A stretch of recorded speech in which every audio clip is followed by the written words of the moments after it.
not worried about it. Alright, recording has started.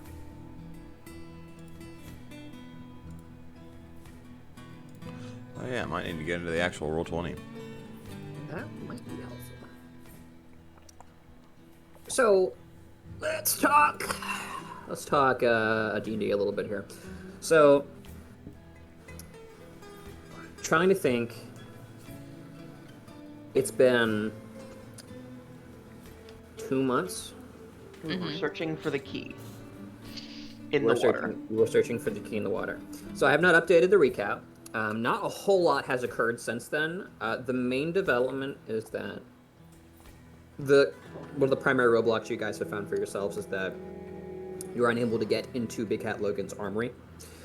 And so you guys have been dividing and trying to find the key to said armory. Yeah, we're also planning to go and meet up with the mercenary group that's in town. In town. That's right. You're wanting to go to the Adventurers Guild. Cool. All right. And aside from that, the one other big event before SmackDown is there is going to be a census taken to determine how much, if any, of the Stormvard population is on board with risking company assets to fight the big sea monster. And we'll go ahead and say that's going to take place this day's evening. All right. And we'll say it's like noonish right now. Okay. Okay. So, last I remember, you guys were diving down into blighted waters in the ruins of an old dock near the lighthouse to attempt to find this key, as that's kind of where the sextant has been leading you. Just a recap of who is where. Who is diving down? Who is remaining above? What buffs or spells are active, if any? Okay. And what the last thing you guys remember is. So I can go ahead and tell you. Sam, basically the entire party had the fly spell cast on them from Dante. Yep. Draji had cast 2 of the freedom of movement, one on her, one on Telchar. And she had also cast the light spell so that they can be able to see. Sam is much further down than her and Telchar are. Simply due to weight. Well, simply due to weight, and also it's like he's in a real big rush. And he has eyes on the little blue light that's down below, which we suspect is the key. I would say Dante and Katralgrim are still up top. They're sort of a little ways from the boat, but Dante had given them a signal whistle saying, hey, if anything happens, just blow this whistle and we'll come and help. And that has 2 or 3 Dragonborn on it. So they stayed up top. I think. Was it 2 or 3 dragon? I thought there was only one left that was helping us on the I think it was boat. just That's one guy right. left. Yeah, it was just the one guy left that was willing to stick around the party. But that's effectively what all had happened so far. I don't think there's been any other buffs, no other spells, and I know the only thing I know is that Draji and Telkar are right next to each other, and she is noticing Sam's just plummeting through the water, and she's sort of anxious to catch up to him. So she's debating on just grabbing Telkar by the wrist and trying to catch up to Sam so they're not separated. So, are there things that you guys want to do impositionally before somebody else does something? And if so, probably go ahead and roll me initiative, unless you're free to just let the narrative flow. I would say Dante is just watching. He's keeping an eye on the water itself, but he's trying to also watch the surrounds. If we get attacked, jumped by something.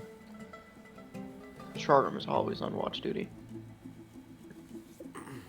I always expect an ambush. All right. That's why both of them have the alert feed. Yeah. We are the watch party. Okay. All right. Well, nobody stated they want to do something before we just get straight to the action here. So we're gonna go with. We're just gonna start with Sam. Sam, you find yourself deep underwater. What little light there is being magnified with your low light vision into a kind of crimson monochromatic scale that at best allows for silhouettes in this murky underwater cursescape. It's getting bad vibes. The one exception to the lighting situation I just described is directly below you, the thing you are swimming towards currently, a dim, almost pearlescent light blue glow that appears to be coming from a bit of underwater flora. Not the flora itself that you can tell, but almost like the light is bouncing off of these aquamarine tints of violet on the floor itself. So yeah, are you continuing to swim for that? Just to update. Can you? Oh. Okay. Oh. Okay. Sorry. Can you tell me approximately how far away from the party I am currently? You might have said it already. I'm sorry. Yeah, I would say you're probably 100 feet down, thereabouts. For a bay, this is actually like a pretty shallow area.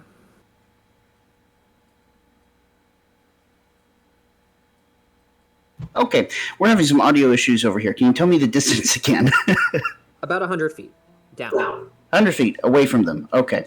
Yeah, from the party members that are still on the surface that you're aware of. So Dante. So, Draji and Telchar are a little closer, right? If they are diving down, you can't observe them. Okay. Symmetris, having seen something, is going to take the best note of what it is that he has seen that he can, and his plan would be to return and report that he saw something and then describe it in best detail that he can, and otherwise state that the state of vision is very poor down there, even for him, and emphasize that that's pretty bad. Somebody's clipping their nails. That'd be Christine. I can smell you. All right, sure. As you kind of flip and begin pushing your way up towards the surface, you find that the texture of the water has changed. It was so easy to push your way down, almost as though the water were parting. And now you find yourself fighting as though through some kind of viscous gelatin to get back to the surface. I want you to roll me an athletics check.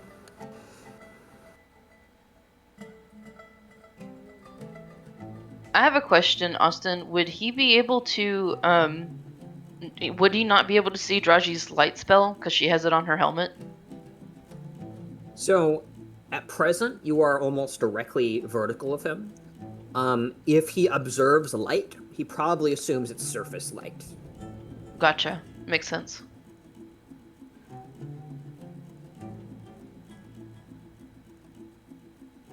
$25 in athletics. Yeah, you're able to make a decent amount of headway. Every moment is a grind, and you begin to find your necrotic, phaged muscles beginning to burn as you are clawing your way up. It feels like you are trying to escape quicksand that is squeezing you and shifting you downwards at every moment. You successfully move up to half of your movement speed upwards. Draji and Telchar, at this point, I want you guys to make me a perception check. I believe both of you have low light vision, do you not? Dark vision? I do. Okay. Yeah. ASMRs have dark vision, yes. And both of you have dark vision up to 80 feet? Thereabouts? Or less? Dark vision for both of us would be about 60 because I think dark elves have like 120. So it's basically just 60. Okay. I think, Nick, how far up are you moving, sir? What's half of your move speed? I want to say half should be 15 feet, right? If he's swimming.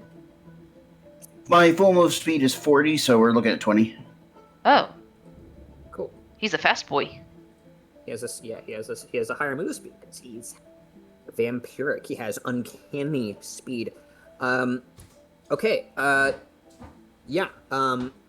With a 15, Telchar, you're looking out and you see the barest shimmer of form and shape below you. You know something's down there, moving. You don't know what it is. You hope it's sand. And suspect it. Do I hope it's Sam, or do I assume it's a Kraken and that I should immediately hit it? Shoot it with a crossbow. As we know, crossbows are very effective underwater.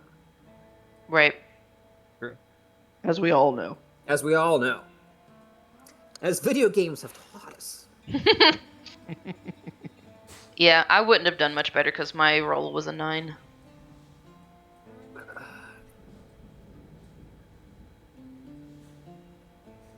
So, Smatrix, I want you to roll me one more athletics check.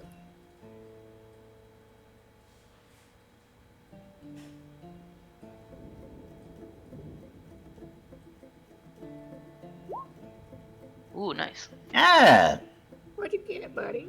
27? Yeah. Where'd you go? Yeah, you fight your way up another 20 feet. And at this point, Telchar, Draji, you were able to make out with impressionistic clarity the form of Symmatris clawing his way up. It looks like he's really struggling. Dang, these new age artists.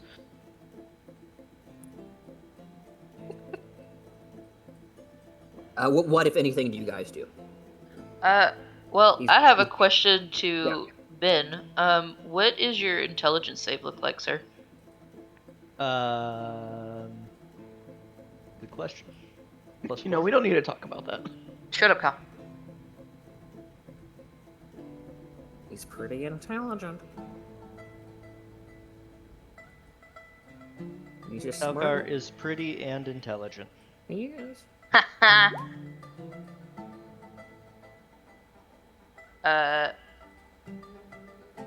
Did you already say what it was, Ben? Sorry, what was that? Your intelligence save? +4? Huh! Okay. Huh? Someone trying to vomit. Yeah, that's me, like, trying to stay alive. Right. Okay. Choices. What about choices? Oh, what are we doing? Okay. you doing? She is effectively just trying to swim to Sam And I don't really like. It vaguely looks like he's struggling to swim up. She thinks maybe it's just a vampire or an armor problem. Maybe it's his hammer. Um. So I guess she'll go down a skill issue. So she'll go down and try to recover Sam.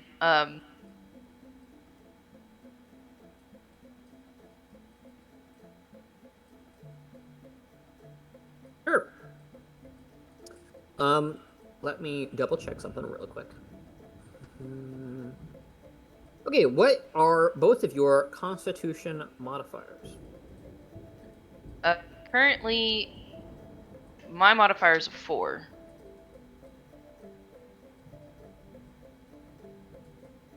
Telchar. Mine's 0 if it's relevant. Well, you're undead. You don't have to breathe. He's talking Yeah. about oxygen. Gotcha. Mostly Yep. non-relevant. He's talking to the important people here. Alright, so Just one. 1? Oh. One. I thought it was Wow. higher than that. Nope. Huh. All right. So Telchar, it is at this point that you realize you don't have a whole lot of air left. You have probably about 1 round. Draji, you maybe have another 12 seconds. How So deep are we? 2 rounds. You guys are, at this point, you guys are about 40 feet down.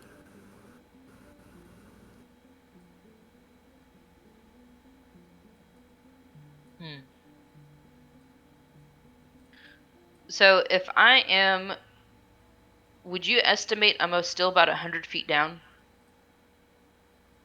Or like 100 feet away from, or can I estimate how far the glow is from me? Okay, it's difficult. All these are estimations. I'm just kind of running off of you guys' passive perceptions. The glow is far below you, maybe 100 feet, something like that. So 40, I have freedom of movement on. It'll last an hour. I'm pretty sure if I were to cast haste, I could possibly make it if I go back down.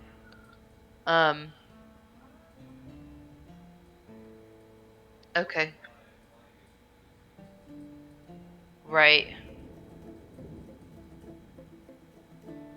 So, we'll recover Sam and try to get Telchar up so he can get air. Report back to Katrogam and Dante. Let them know that we have found the possibility of something deep down below and we need to go down one more time. I'm thinking just one person. And honestly, I think that it should be Draji for the sake of speed. And because she has the higher constitution score, so that means she can hold her breath longer. And Do you guys recall how I was ruling on fly speed underwater last time? because there's freedom of movement happening, you had effectively made it so that it worked its whole 60 feet. But Right. I don't know what you would do outside of freedom of movement. Okay. So, typically, flight works in environments with an atmosphere. Freedom of movement is kind of the exception. So, I would say under normal circumstances, you guys are utilizing half of your move speed to move in the water. Unless you have a swim speed, in which case you would be using that. And I think you said that effectively freedom of movement made it so that, for whatever reason, we were hydrophobic. Right. Not much is impeding you. So did you cast it on yourself or you and Telchar? It was myself and Telchar. Got it. Okay, cool. So yes, you guys are able to utilize the full flight speed. So what's going on? What are you doing? Are you going down further? Are you going up right now? Are you going to meet Sam halfway and try to bring him up? Yeah, I think the idea, at least Draji's idea, is that she sees him struggling to try and swim upwards, And if Telchar is showing signs of having low on oxygen, she's more concerned about the lives around her currently. So she's gonna try and like pull Sam up um, with her freedom of movement and fly spell being active, and maybe convince Telchar to like hold onto her belt or something. I mean, Telkar has the benefits of the fly spell as well, so he should be able to And just freedom use movement. the entire 60 feet of fly to get up and around. Yet, although I would say that out of the two of us, you should definitely be worrying about Telkar. I don't know if Draji knows that Sam does not need to breathe. I don't remember if Sam said anything about it. Probably didn't. He probably just went for it. He didn't say anything about it, but at the same time, she sees him struggling to come up, and she knows that these are blighted waters, and who knows what kind of effect that might have on him. Mm. So she's just effectively trying to get, one, information, two, get everybody out because it looks like they're struggling, and three, to get us to the top so she can start again and say, hey, look, I think this is the answer. I'm going to go back down. The answer. And also, just from player perspective, just contemplating using One for All just on Dante to use his intelligence save so that she doesn't get blighted. Yeah, that might be smart. Yeah. So turn into a water monster, Draji water monster. But Nosies, nosies. but that is my thought process, DM. So if everyone is in agreement with what's happening here and now, Draji's going to try and pull Sam up since he's fighting the water. Let's go. And Telchar can swim, or I should say fly, through the water pretty easily behind her. So we're going to try and get back up so that we can get air and basically report back to the other two. Okay. Sounds good. So Telchar is going to be venturing up. Draji is going to be going down a little bit, trying to get Sam up. Correct. Cool. Okay, cool. So, Telchar, roll me an athletics check. Oh, And if you could, Draji, please post freedom of movement. I shall do so. 50.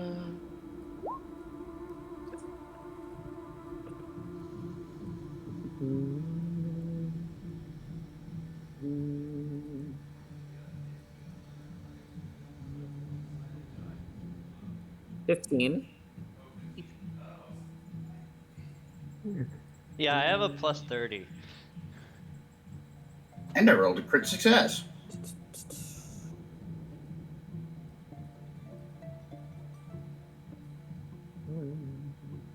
Magical effects. By the way, nice to hear from you, Ben. It's been a while. Ditto. Gotcha. So, what you're finding, Telchar, is that there's this strange feeling of compression, and the water around you, as you're swimming away from Draji's light, is again very kind of impressionistic. But you sense a strange texture, kind of shedding off to either side of you, as though it were as though you were surrounded by a bubble. At the same time, you feel as though nothing can stop you. This sense of elation, the ability to go where you want when you want, that you've had since the spell started. At the same time, you feel as though it is constricting your lungs. And you have to kind of fight to inflate your lungs and tense up your torso in order to kind of resist this crushing force's urge to expel all remaining oxygen from you as you blast your way up through the surface, heaving slightly. Okay, the Draji. Draji, you descend about 20 feet. 20 feet. You see Sam. Sam, the light comes closer, and it appears very muted. This light is effectively at half range, and what light it provides is dim. Draji, shall I say, you grab under one of his arms and just try to kind of pull him up. Yeah, it's more like she tries to like, if there's a belt to reach for, she's gonna go for like the back end of the belt, Okay. and the other arm is going. Well, yeah, I think you're right. She would probably wrap her arm around his back and like have his other arm wrapped around her neck or her shoulders, and try to like pull up through the water, dragging him with her. Sure. So, I'm gonna go ahead and say this is for.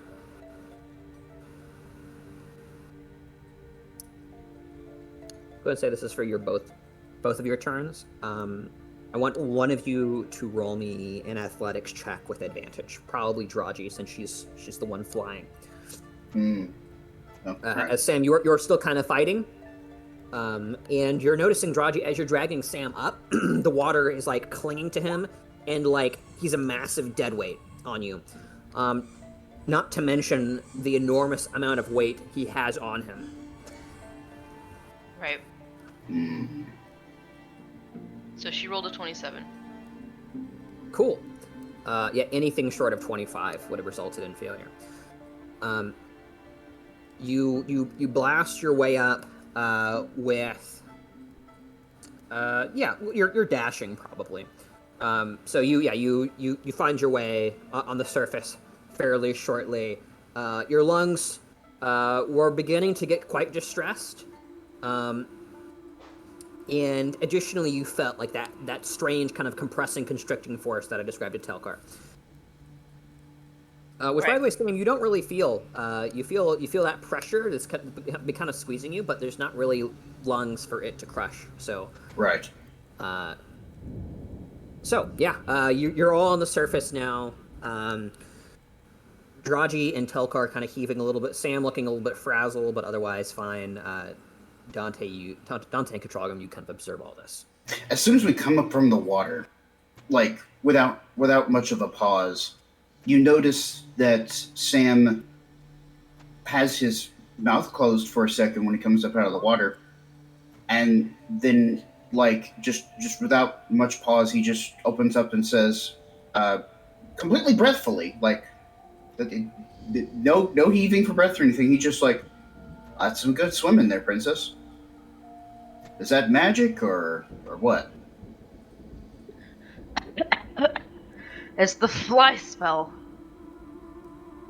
I didn't think that it was working too well for me underwater. There's also the freedom of movement. I can't swim. I said that already.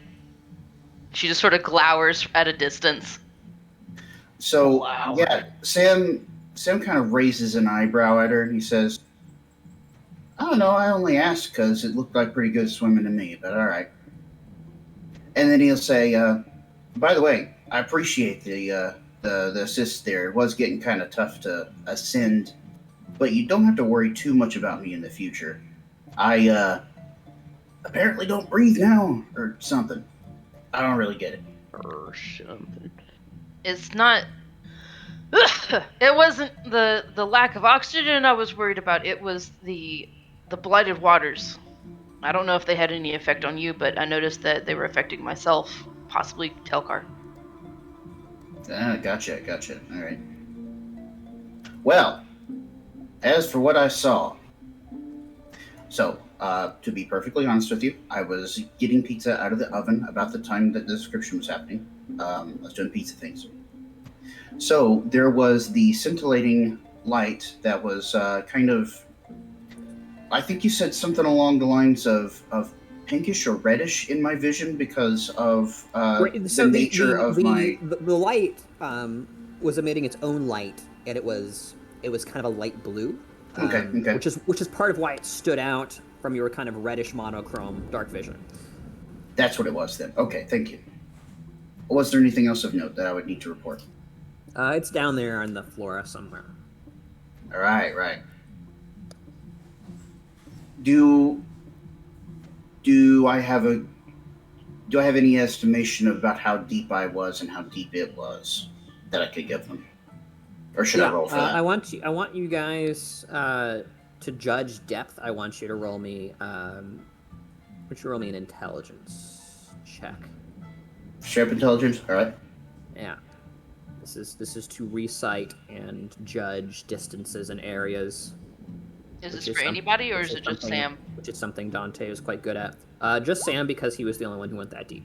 Woo! Alright, Katrarko's Oh, gonna cool. roll intelligence. I mean, Oh, what? So My Sam, bad. Hang on. That was a save. My bad. Well, No, it's it- not like it- it changed anything. Well, it's that's the same. true. We're just not giving you the +5 from Draji. Right. Okay. So 19. You're able to fairly accurately surmise this, at least the top of the flora. You don't know how deep this small bay goes inside the dock. Was about 110 feet down. Got it. so I should be able to make it with just the fly spell and freedom of movement. I don't need to cast haste. Yeah. Sam relays that information with a fair bit of confidence. Then he'll turn to Dante and he'll say, "I sure hope you got more tricks than just those fireballs now."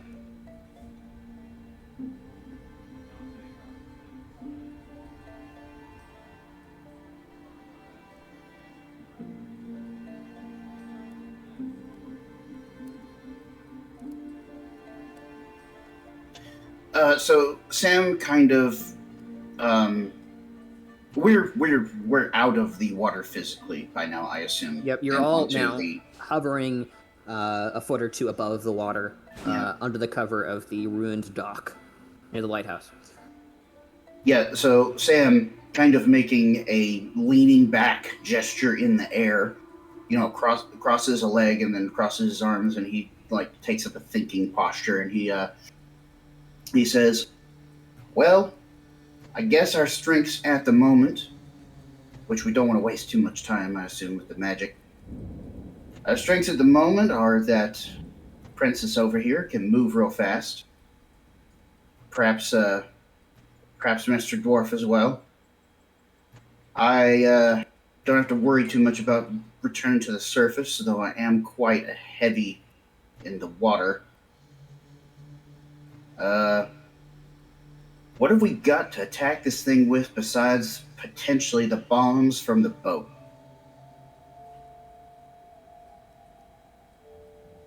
That's why we're trying to go into the big hat Logan locker effectively, because there's more available weapons inside. Yeah, but I just don't know y'all very well yet, so I don't know what your skills are. In case we're not able to get in there, what do we have right now? Is what I'm wondering about.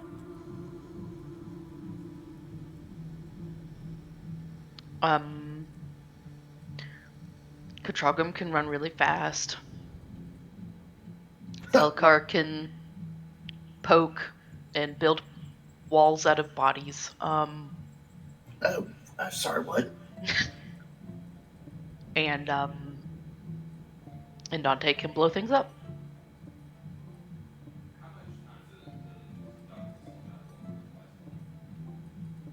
How long does it last, sir? 10 minutes. You probably have. You recall exactly when you cast it? It was just before we hopped off the boat. The little rowboat. The wee robot, eh? Yeah, the wee rowboat. The It wee was just- robot. So you guys probably searched for a good 5 or 6 minutes, kind of over the water. That whole ordeal just took a few seconds. I would say you probably have 2-ish minutes remaining. Right. So Draji, feeling the strain of time already because she understands that the flight spell is far more limited than her freedom of movement spell is, she will quickly change topics from Sam trying to understand everyone's abilities, looking at Dante, and saying, "Speaking of abilities, Dante, if possible, I would like to use my contingency's ability to effectively use your mental capabilities to defend myself against the Blighted Waters." so that I can get the key. Do I have your permission?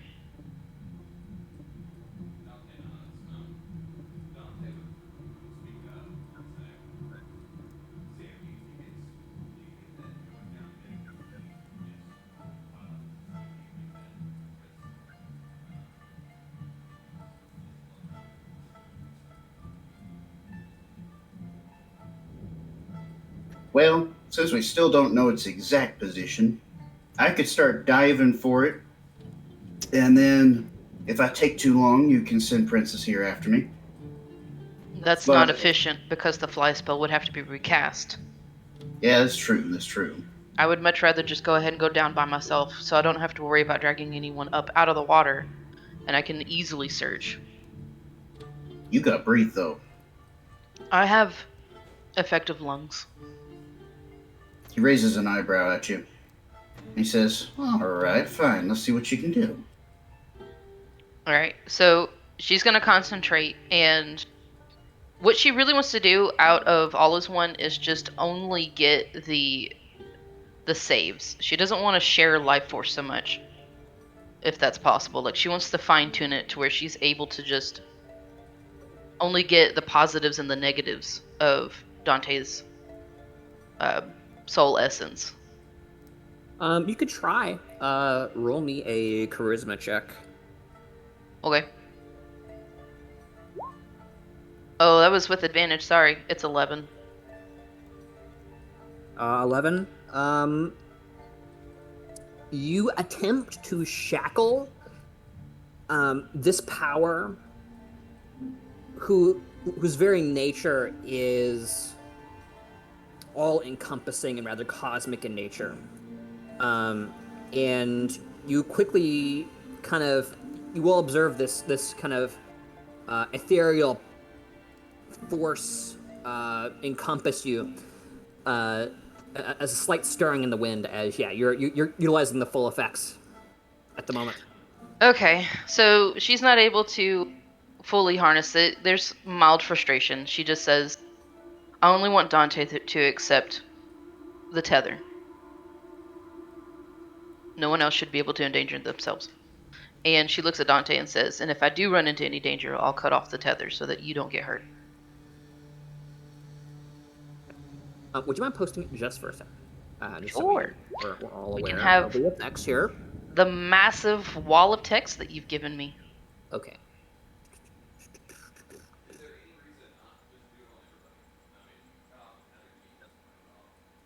The reason why I don't want to have everyone included is because it effectively cuts off a lot of health bars, especially for our tanks.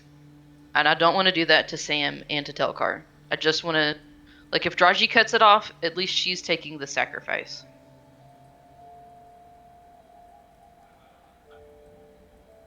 So if I cut the tether off, with everybody being in the whole group, in the whole tether, the tanks will be far more damaged by the cutting off of the tether than the mages. So Donnie, when that effect ends, the health is redistributed evenly, not as the health pools were. And it can be wasted. Right, the health can be wasted. You can try to put way more HP, and will fit in little squishy guys like you, and it just won't go.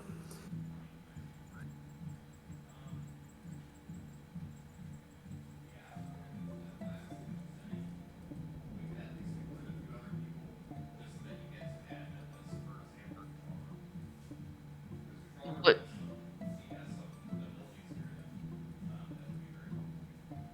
Like what?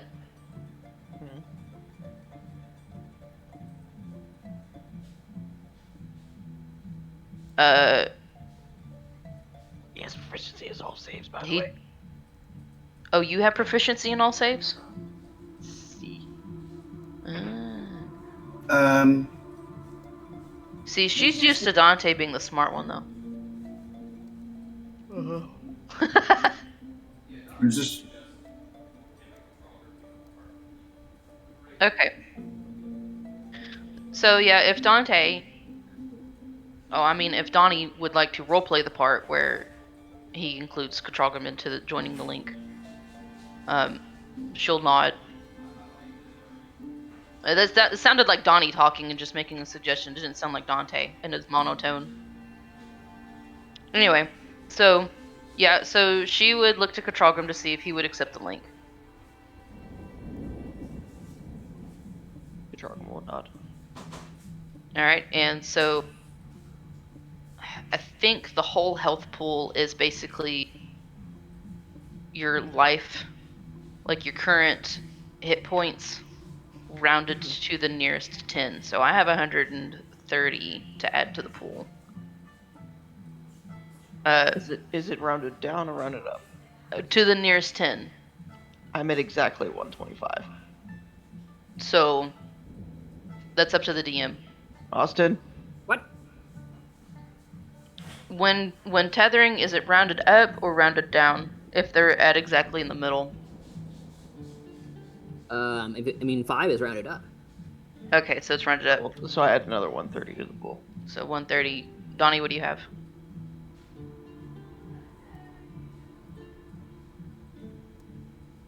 I'm not looking Looking for for HP. I'm looking for HP. You have 85, so that would be 90. Okay.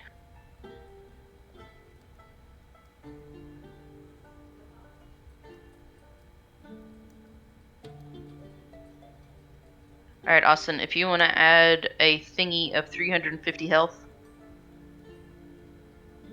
Sure. And I am going to go ahead and make myself proficient in intelligent, dexterity, and strength saves. Okay. So who all is accepting the tether? Is it just Katralgrim? It's Katralgrim and Dante. Gotcha. All right.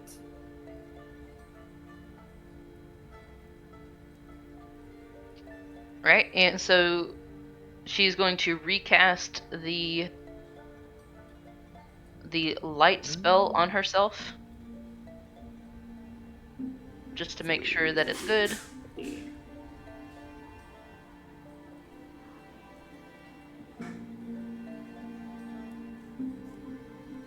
Okay.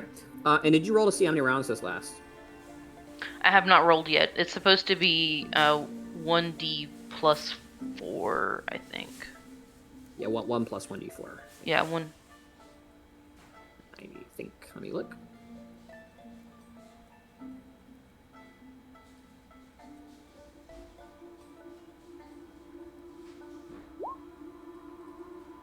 It will last exactly 2 rounds. Okay. We've got 12 seconds. Let's go, boys. Suffice it to say, Draji, are you making your move? Yeah, so she will, before she, well, yeah. So she's going to cast the light spell on herself. Well, actually, no, it lasts an hour, so it's good. You're good. So she'll be like, be back in a bit, and takes a real big gulp of air, and effectively swan dives back down. Great. A few seconds pass as you see the light rapidly fading deep underwater. You'll just kind of sit around a little bit. The light ethereal buzzing kind of surrounding Katralgrim and Dante. As you hear an eerie, high-pitched peal echoing across the water. Sound of a whistle. Uh-oh. Yeah, just before that happened, Dante, you see Sam kind of swiveling over through the air towards you and just kind of leaning in, and he starts to open his mouth kind of lazily as if he's about to ask something or say something, maybe sarcastic, right before the whistle blows, and suddenly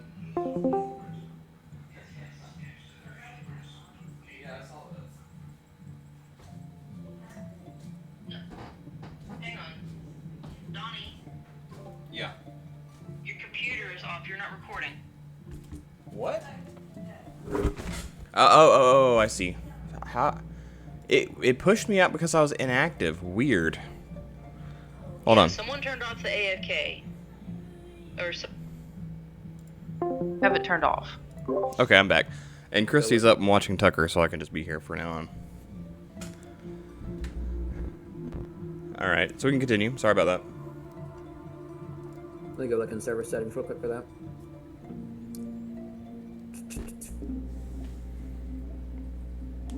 Yeah, I don't know who turned that on, but there's a reason why. Where do you even look for that? It might be in channel settings. Channel settings. I'll figure it out if you want to continue to DM, because Okay. Yeah, we'll look at it's it. 11:30. Okay. Yeah. Yeah. The peal of a whistle cuts across the water through the docks, as you all feel a light tingle run up your spine. So, What do you do? remind me, who all did we give these signal whistles to? You only gave one to the Dragonborn. He's by himself. He's over at the boat. Okay, okay. Well, everybody's got flying. How far away are we from that position about now? At 120 feet. 120 feet. So we could be there in 2 rounds. Okay. So, I think, Sam, why don't you remain behind to assist with Draji? Is there a distance limit for all as one? Once it's activated, no. Okay. All right. So, how about Dante? How about Dante and Telchar? Let's go. Investigate this, and Katralgrim and Sam can stay behind to assist Draji if necessary. How does that sound? You should probably take a Trogon with you. We're gonna need one person to at least stay on the boat, if Draji needs help. Stay on the boat. The boat is away from Draji. Yeah, we're nowhere near the boat. No, the rowboat that we're on. Oh, Yeah, there is no You're rowboat. not on a rowboat. Oh, that's right. Okay, we're all just flying. Okay, yeah, let's Yeah, go. you guys go to the rowboat because that's where the danger is. Yeah. Sam will just help Draji when she comes up. Okay, the 3 of us will go. Sam will remain behind to assist Draji if necessary. All right, let's move. You see that Sam is a little begrudging, but he obeys. All right. Everybody but Sam is over there. Some stuff around here.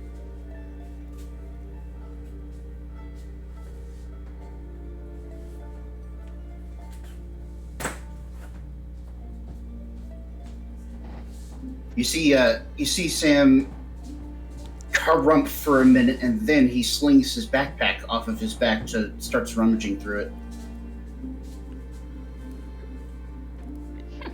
And we are on the way to assist the errant Dragonborn. I think Austin's working on a map right now. Map. It's the map. It's the map.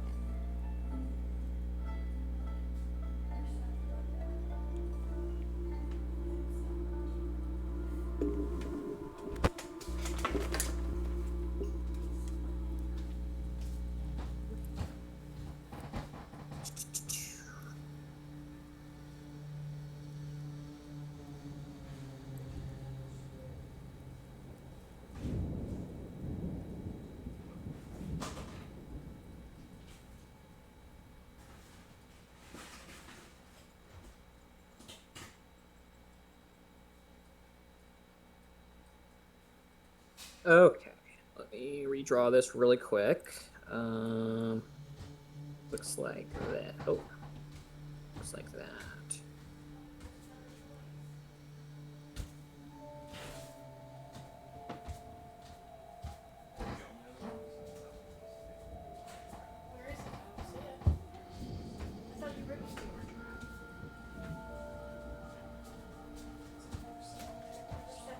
Okay. So, you guys fly over. The whistle rings out once more as you fly back. The sting of rain cutting across what exposed skin you may have. As you arrive pretty close to where you left the rowboat, which was in very close proximity to your excavation site. And I will bring you to the battle map here. You are in the top right. Sitting on the water here is Crate, the Dragonborn who was the only one willing to follow you through thick and thin throughout the day's endeavors. And as you watch, his rowboat is being tipped from side to side by humanoids that wear what little rotten rags remain, and their skin is translucent, reddish. You can see the organs floating about inside of them. They turn back to you, and the only thing still non-transparent about them is their eyes. Eyes you've seen many times before, Dante and Telchar, in your excavation efforts, and among the refugees in the city. I want you to roll me initiative.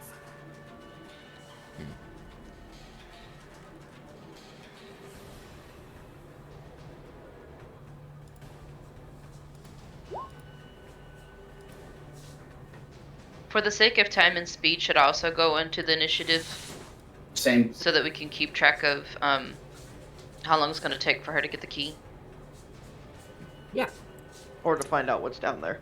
for sure. Let me actually get you a token here.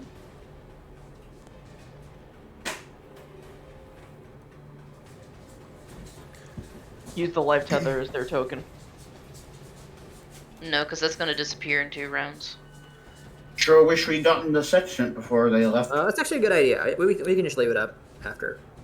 Has anyone messed with my character sheet since I touched it last? No. Okay. By the way, what initiatives are you guys seeing on the order right now? I see Katralgrim and I see Telchar.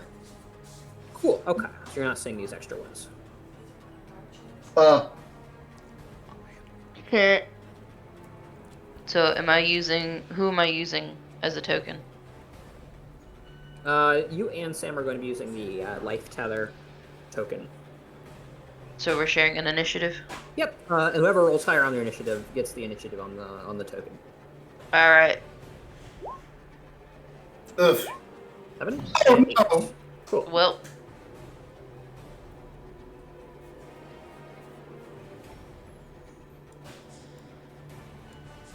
Pretty low initiative rolls across the board, except for Katralgrim. Thank you, Katralgrim. You're welcome. How many people got... Everybody in the party got fly casted on them, right? yes. Okay. Yes, that Yep. means Katralgrim's about to rocket. Does anybody remember any other spells Dante might have cast? Because for No. some reason, all of my spell slots are back up to full. No, you haven't cast any other spells yet. Okay, so I just need to account for a Yeah, fly. Fly. Did you mind blank today? Did you mind blank today? Mind Blank is prepared, and I don't have an 8th level spell slot. Oh, you know what? I think this is actually correct, because I have a 0 in the 7th and 8th level spell slots. I bet you anything a fly cast at... At 7th level to include everybody. Yeah, so yes, Mind Blank has been cast, and fly was... Okay, no, I'm sorry, y'all. This is correct. Also, you need to roll initiative, sir. I already did. He I did, got he a just didn't add 12. himself to the tracker. Oh, whoops, yeah. Donnie. I forget things like this. Donnie, we don't have time for this. Oh, wow, there's like 5 of those translucent creatures. There's probably gonna be more. Yeah, that's fine. Oh my goodness. I'm so glad that I already rolled a 12.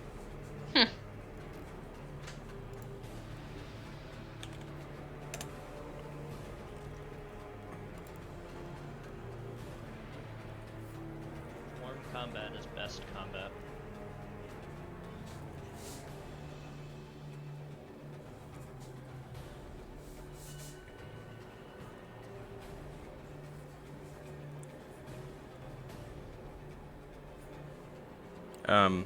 Is everybody okay? Yep, I am just rolling initiative for the baddies. Okay. I think we're online. Starting with Katralgrim, just barely. Oh. Oh. Oh ho! Katralgrim can punch. Katralgrim punches. So he has fly on him, which is 60 feet, and he has unarmored movement, which gives him an extra 25 feet. So he's gonna start. Let's go say hi. Boop. Did you just? Oh no, you flew. I was about to say, did you run on the water? I mean, he can do that too, but you know. Sweet. And you started where? Here? Yep. Okay.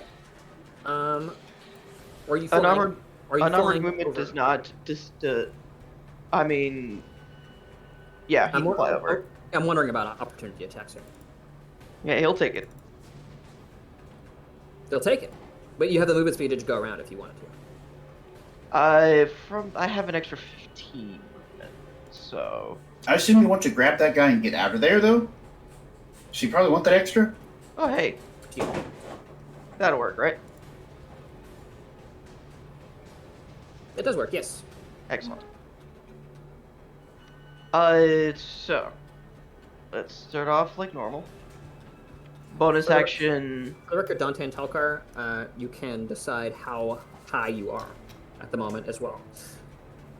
Up to about 20 feet, I would say, given the fact that you basically were under the dock and then you took a very direct track here.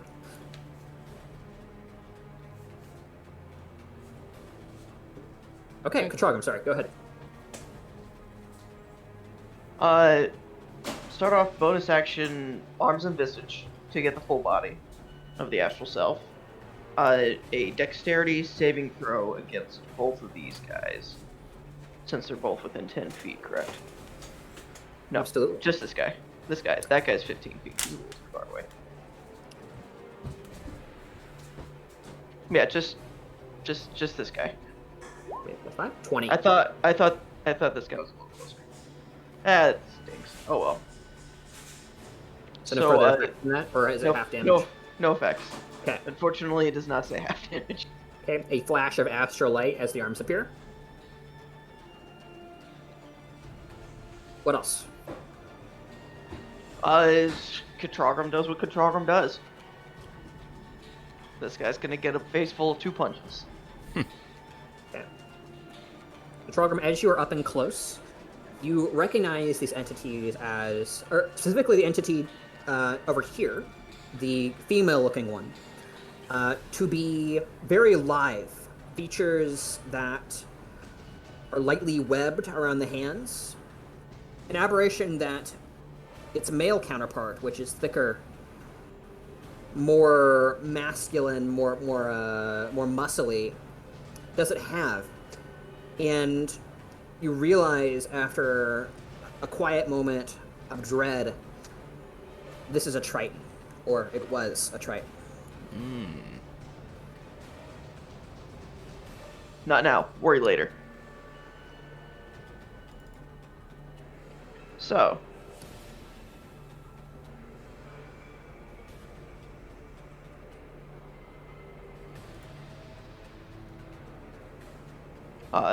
Let us begin the punching.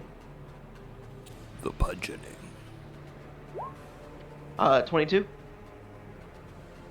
Yeah, hits. For 8 damage. Is it all force? It's all force. Nice, yeah. Yeah, you launch an attack, and where a physical blow might have been diverted, the force just knocks a crater off of the gelatinous humanoid's body as you see the edges of the crater that you just knocked into this thing writhes with tiny tentacly appendages and begins to reseal itself, though not as quickly as you made it. Cool. Let's do this again. Yeah, no. That's not hitting.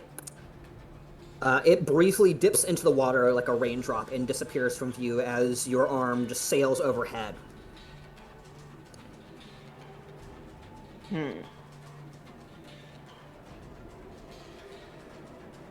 Yeah, that's fine for now. Until I have a little more information, I don't want to waste key points. Okay. That'll be his turn. All right. You hear horrible chthonic chanting coming from the coast as Dante and Telchar, you look over at the familiar excavation site to Logan's vault. As this water fiend raises its hands, and you see the tide creeping in a little closer.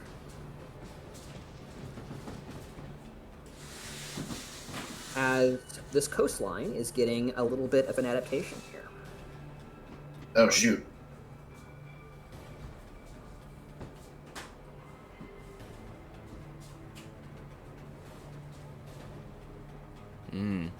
As the water now laps at the edges of the dam you constructed. This brown edge here is still higher than the coastline, but soon enough they will try to begin breaking it down. You know this dance and tune very well by now.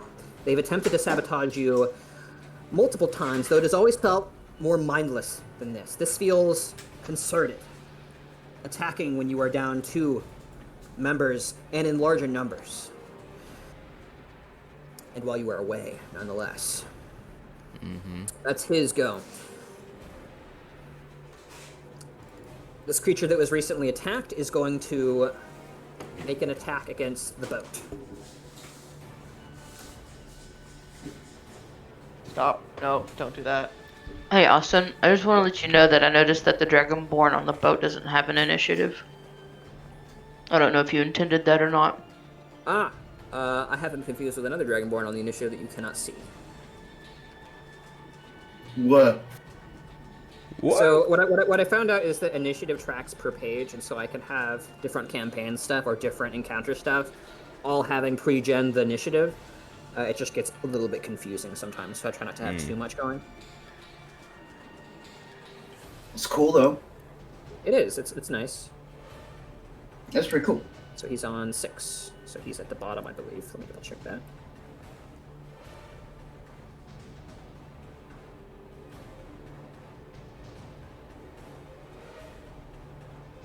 Yeah, okay. Alright, and that's going to be a +6 to hit. It's a boat. But You see a wave come up, shaped vaguely like a humanoid claw, and rake the side of the boat.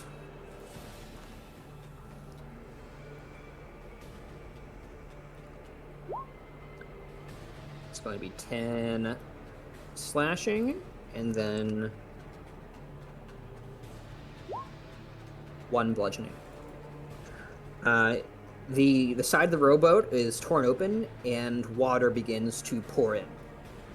You can see they've been working at this for a minute now. The Dragonborn has a spear. He's kind of poking at them with it.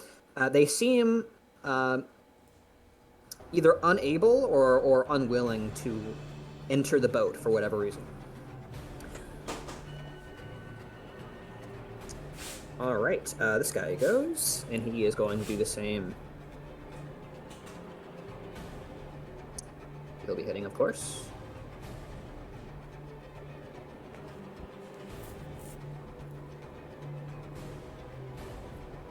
Another 15.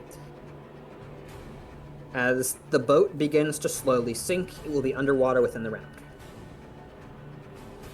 Kyle, Okay. Yeah, I'm working on it. Trogrom ran into Punch. He didn't notice that the boat was already almost sinking. What's the plan, Telchar? 1 second. I had to switch devices, so I don't have the Roll20 up anymore.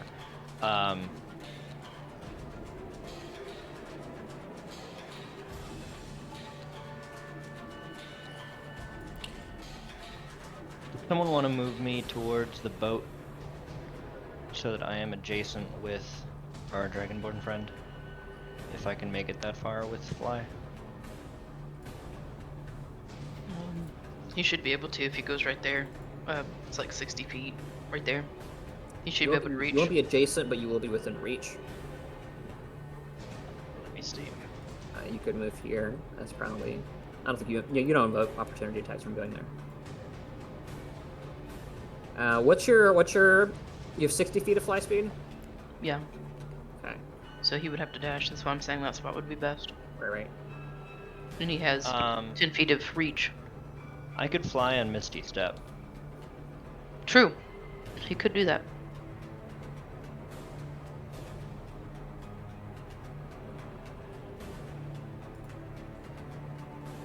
Because I want to get this guy out of the boat.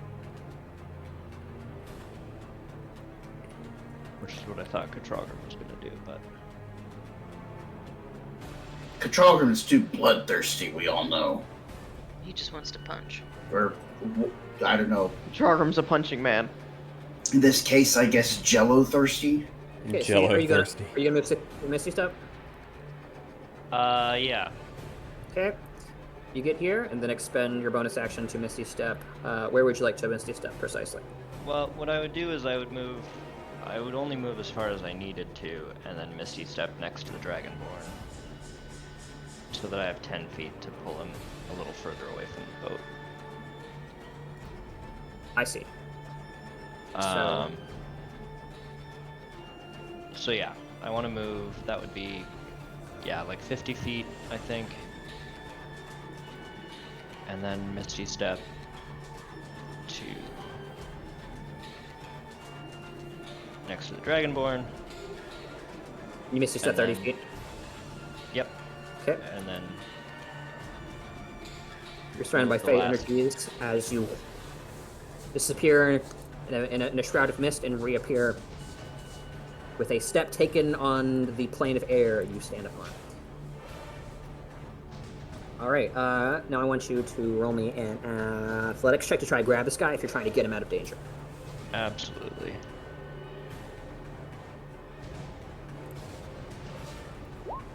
It's a 19. Yeah, for sure. You grab him. You're now toting him behind you. You are now moving at half speed. Telchar will say, "Hello, friend. Let's get you out of this mess, shall we?" I knew you'd come.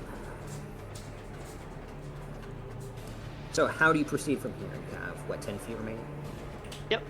And I'll Okay. just pull him kind of back, away from the boat. Okay, so you move him this way. That will be invoking an opportunity attack.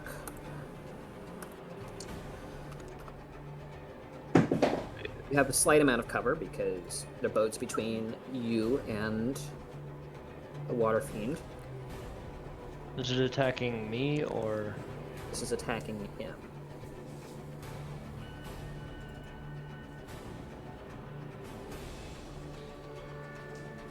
Okay, that's a miss.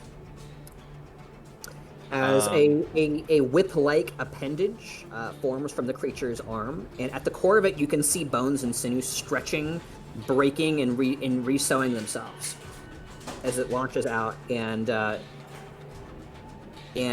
skewers one of the wooden seats in between the Dragonborn and you guys now. Cool. I'm gonna use my Sentinel feat to hit it back.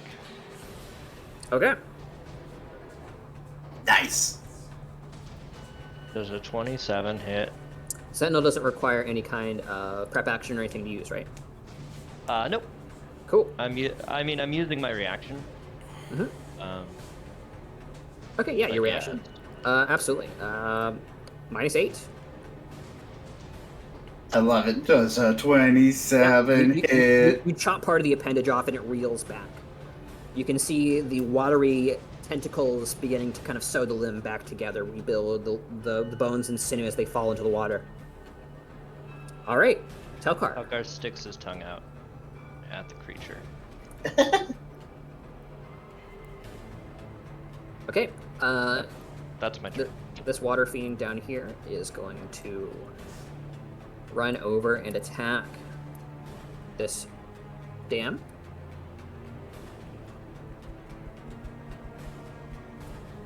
It's a 23 to hit. We'll be rolling with 2d6 and then 1d6.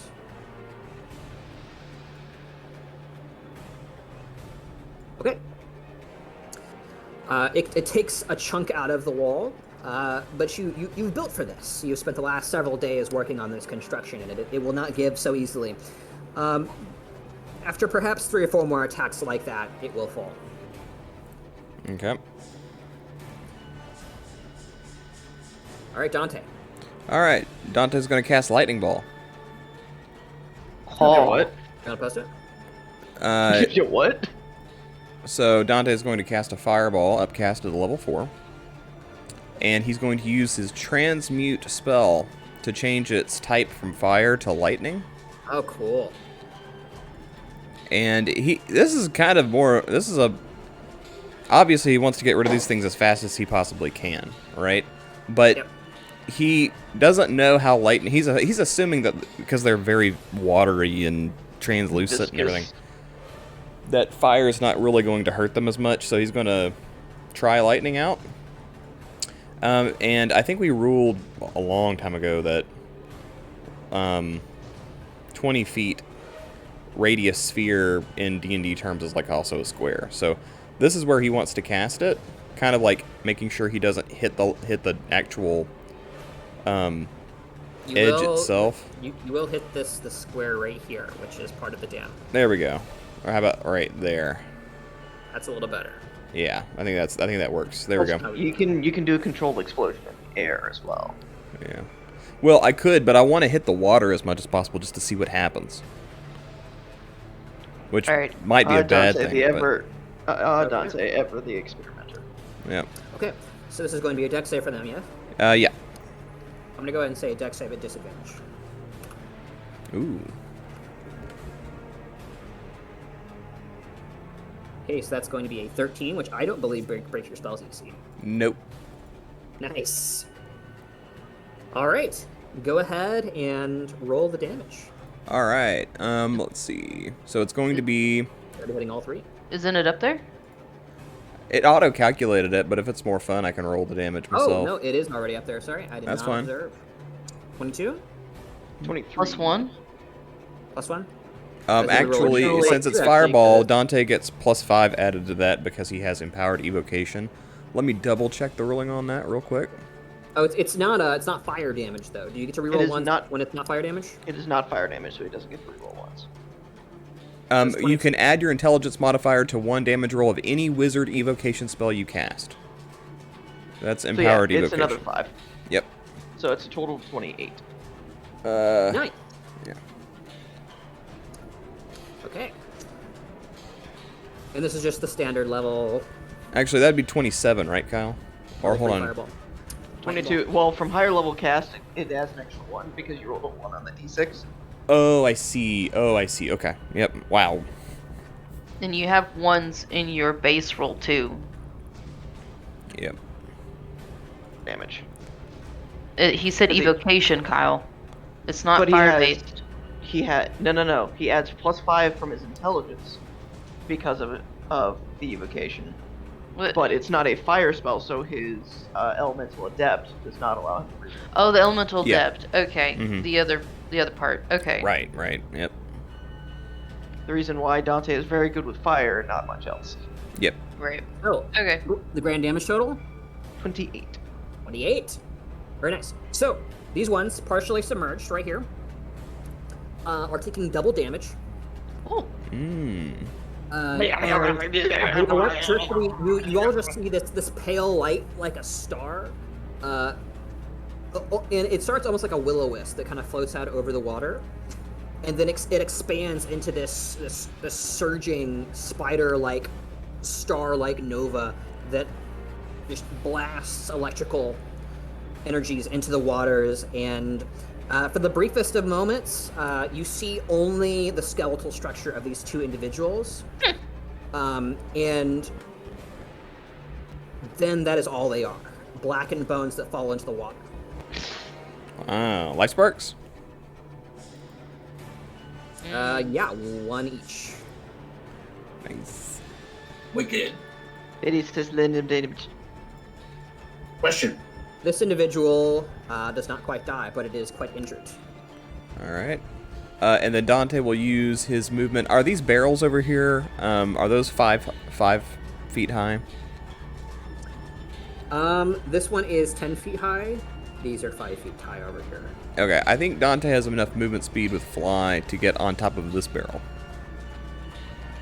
Okay. And then bonus action, soul shatter, the one that's almost dead over here. Sure. Okay. All right, that ends Dante's turn. And it is ironically the only one left in the initiative order.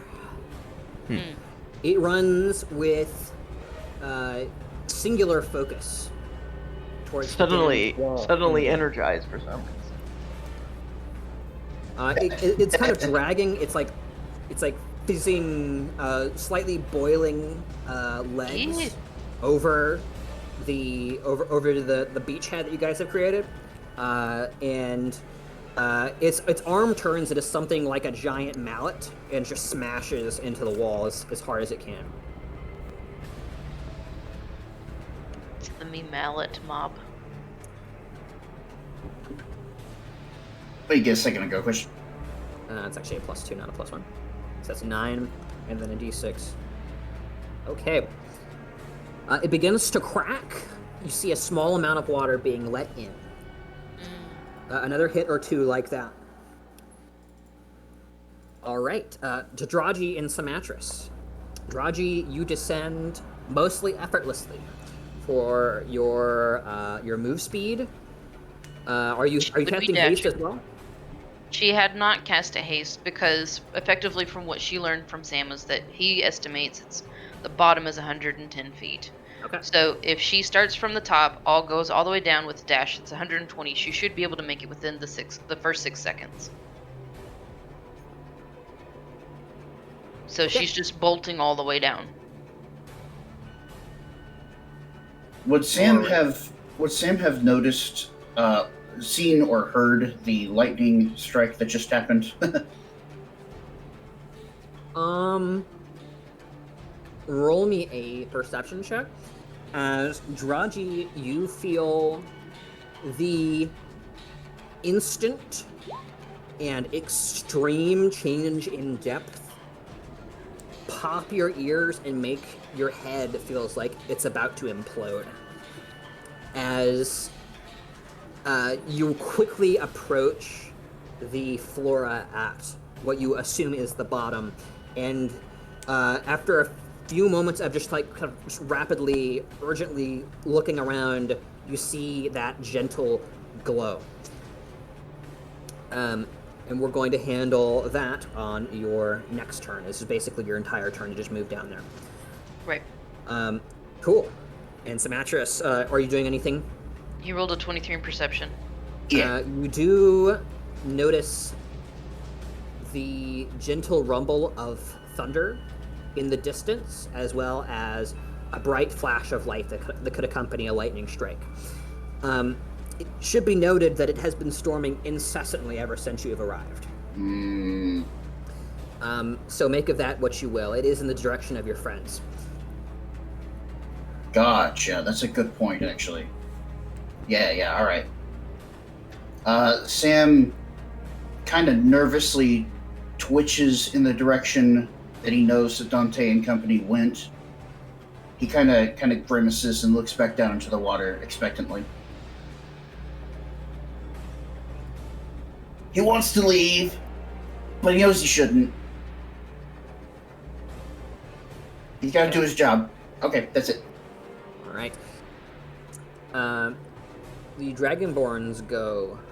He is going, as he's being picked up, he is going to grab his bident and just take a jab at this turned Triton over here.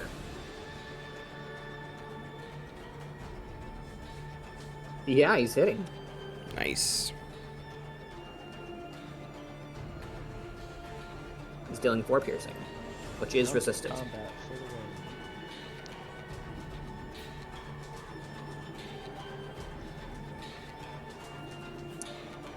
All right.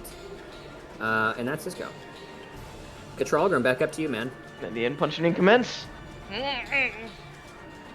A question. Is this of a creature type that the fists are well knowledged about? These are aberrations. Excellent. Punch.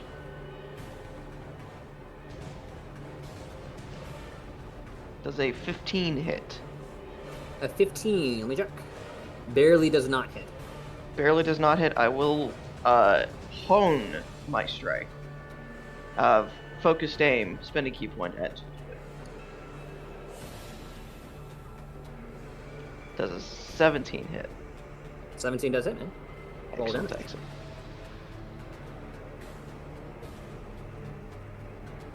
For 12 damage force this time. Nice, yeah. A crater that exposes the thing's beating tentacled heart. Ooh. Before the gelatinous substance congeals around it. You're not allowed. Go in for another punch, crit. Whoa! Yeah, absolutely. Your final check I want to make you roll is just tears it apart. Your hand grasps onto the heart and you toss it aside. The rest of its corpus just falls apart, bones and brain matter and whatever's left of it into the sea. Let's shift over a spot. Spend a key point for flurry of blows and resume the in-punching All right. on this other dude. Do it. Do it. 16 Hits. for max damage 12. Nice. A mighty blow. 19 for minimum damage 5. The gelatinous substance flying off in every direction as you pummel it. Anything else? Yes, delicious. Nope, that's all I got. Okay, that one's dead. That one's That was dead. dead. That one's dead. Okay, this one is going to launch an attack at you. Actually, the round is over. You're flying though. The boat is now underwater. He is flying, yes. It sinks and bubbles underneath you. As you watch it, you see like edges of the water around it almost seem to be grasping it and pulling it down.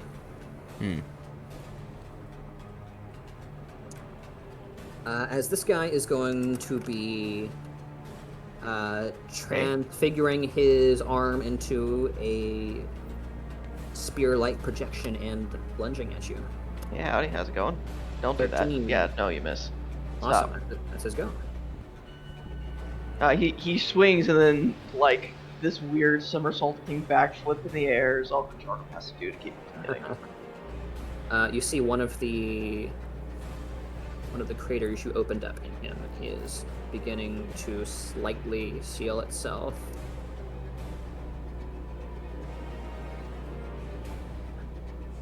All right. No, I told you, don't do that.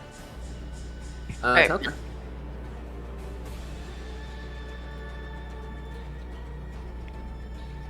Telchar. Okay. Oh, sorry. I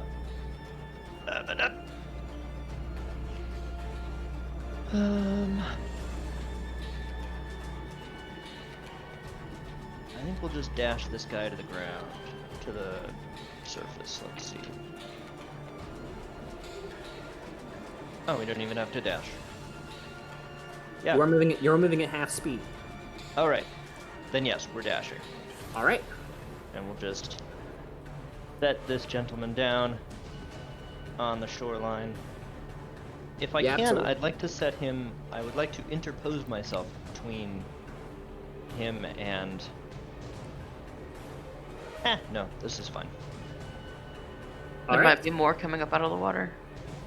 And then I'll use my bonus action to defensive stance.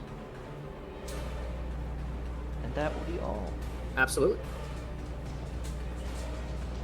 That thing's dead. Dante. All right. Dante will cast Magic Missile at first level on the guy down here trying to blow up our dam. It's a good time to guarantee damage. I agree.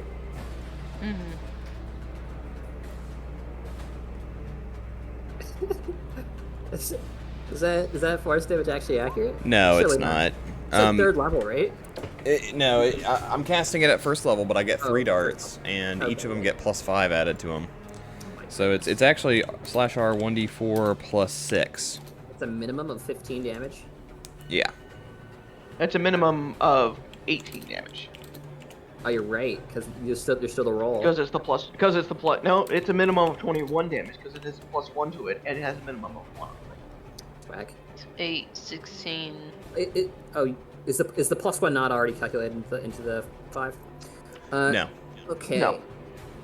The 5 is your intelligence, is it not? Yep. Yeah, the 5 is the intelligence. Yikes. Yeah, super dead. All right. As the darts kind of concuss across the remaining space, swivel around slightly, and just come at him from angles oppositional to the dam, almost in attempts to push him away, and just slam him to a pulp into the ground, and you get a life spark. Nice. So I had him soul shattered. That gives me an extra life spark, right? I believe it does. All right. So then, let me double check. So Dante will go ahead and fly over here. Actually, hold on one second. I'm sorry. I should have checked this before. Do you remember what the? Okay, there we go. Soul Shatter, 90 feet. Okay. Dante will go ahead and Soul Shatter this guy, who's already over at 90 feet from him. Okay. And then he will move to hover over, basically hovering over the dam in a protective area. So right there at 50 feet. Okay. All right. That ends Dante's turn. All right, that guy is dead. Are you gonna get your life spark? Yeah. So. I think you get 3 now. Yeah.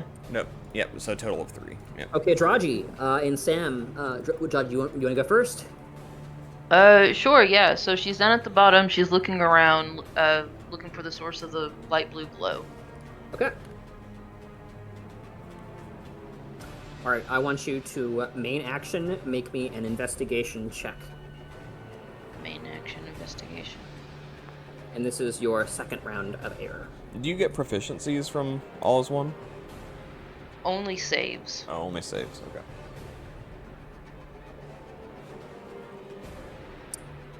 You stumble about in the seaweed. It almost seems to intentionally obfuscate your view, constantly getting into your face, to be cut down by the sunblade. As more seems to grow in its place, you see the light growing slightly closer as you engross yourself in the stuff, but you cannot find it.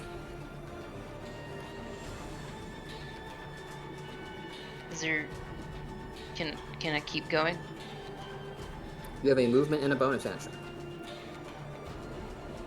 Well,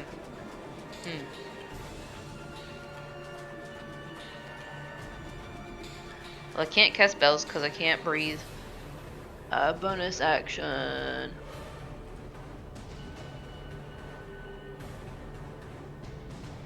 I know I have bonus action abilities. I just don't know them off the top of my head because I don't normally use them. So I guess she's gonna try and keep looking for it. Keep looking for the source. If she's already down at the very bottom, then she can't really move unless she's moving closer towards the light, whichever direction that would be. Yeah, you're currently inveigled in the seaweed. You can't really move much. You're just searching for the thing. Okay. All right, Sam. Anything? Sam, with a lot of nervous energy, just kind of paces in the air. He's like taking a fake sitting position and wiggling his knee. He's glancing over where he saw the lightning strike, and he's like fingering the handle of his hammer, and he's just like a couple of times he makes a start towards the water as if he's going to dive in, and then he immediately remembers how heavy he is, and that it's just going to slow her down from coming to the surface, and then he like starts squinting at the water really hard. Under his breath, he's just kind of like, "Come on, Tiara girl, let's go." That's all he's got. All right. This Dragonborn is. Are you still like grabbing hold of this Dragonborn, or is he free to do as he pleases?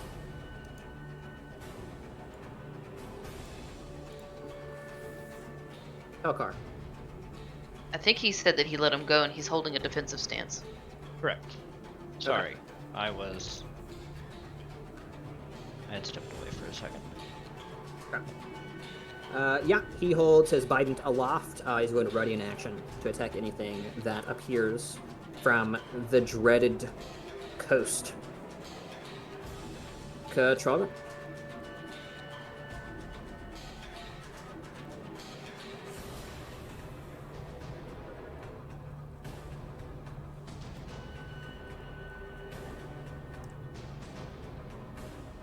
Troller.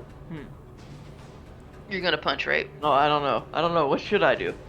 Kyle, quit bloating the time. Punch already. All right, let's punch.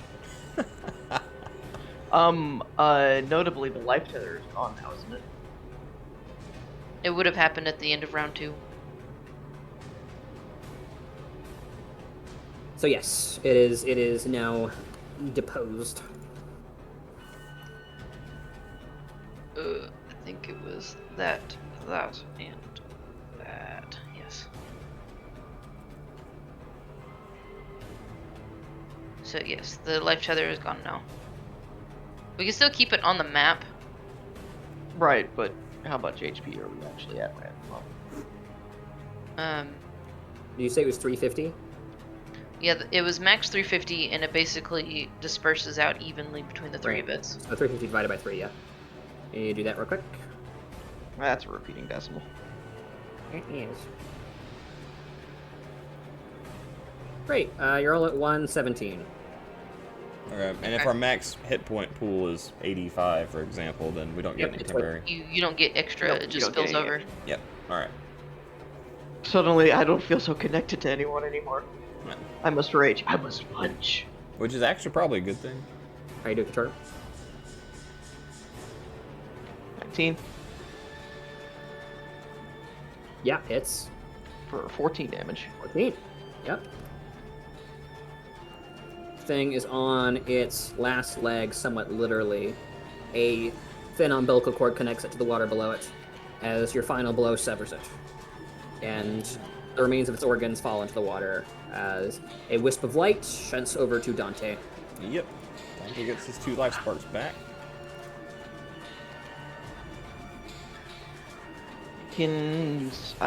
Katrargon's already used his action. Is it possible he could make a quick scan of the water to see if anything else is coming up? That would normally be a main action unless you have a specific feature that allows you to search, like a skill check as a bonus or something like that. Fair enough. Yeah, unfortunately not. Sorry, buddy. When you pass perception, you don't see anything, and your passive perception is pretty good. It's pretty good. It's pretty good. Pretty good. good. Yeah, yeah. Okay. So yeah, he's gonna like move over here-ish because I don't have to care about how far away things are. He's just kind of sort of hang out. Okay. While keeping an eye on the Telchar, no hostiles visible. Are you preparing an action? Yeah, I'll prepare an action to attack anything that comes out of the water, as well as defensive stancing. Great, Dante. So then I can use 2 attacks, That's right. because I don't get enough opportunity attacks as it is. Yeah, Dante's going to just double check how long he can still maintain concentration on the fly spell. You have like a minute 20 seconds or so left. A minute 20 seconds. How long did it take us to get over here? 2 rounds, right? Yeah. Okay, so that's 6 seconds. That's 12 seconds total. Okay. Okay, so we're good for now. Dante is going to call for Katralgrim and Telchar and what's our Dragonborn friend's name again? I named him, but I don't know if I wrote it down. It was a K name, I believe. All right, Kite. Kite. I mean, if you mouse over him, it says Stormvardash and Haru. That's his class. Yeah, so Dante's just going to kind of call over here, form a defensive perimeter. And then Dante will ready an action to,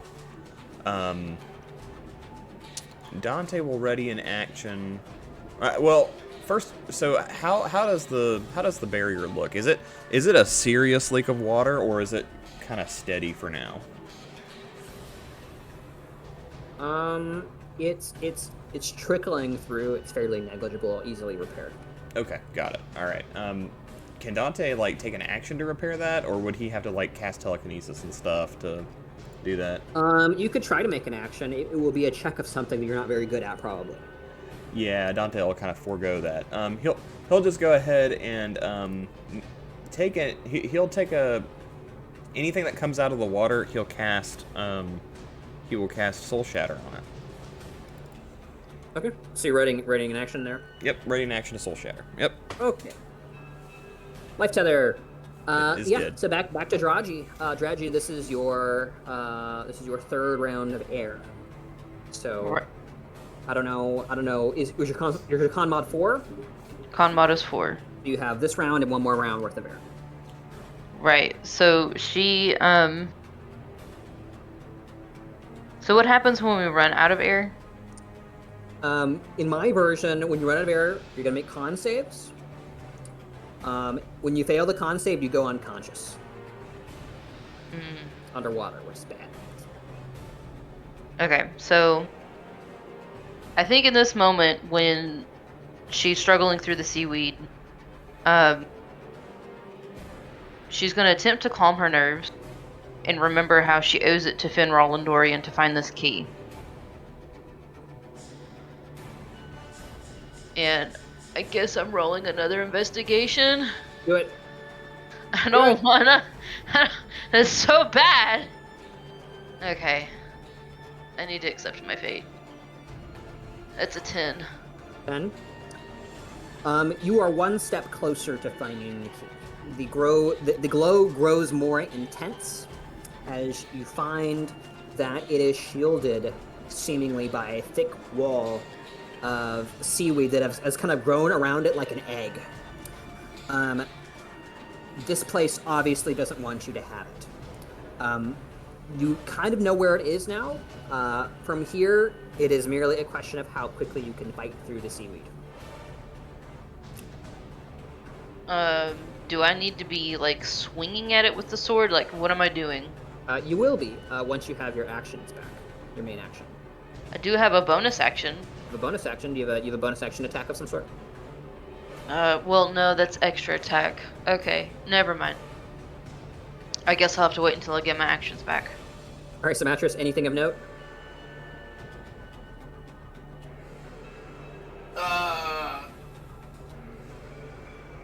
He's heavily debating leaving. You know what?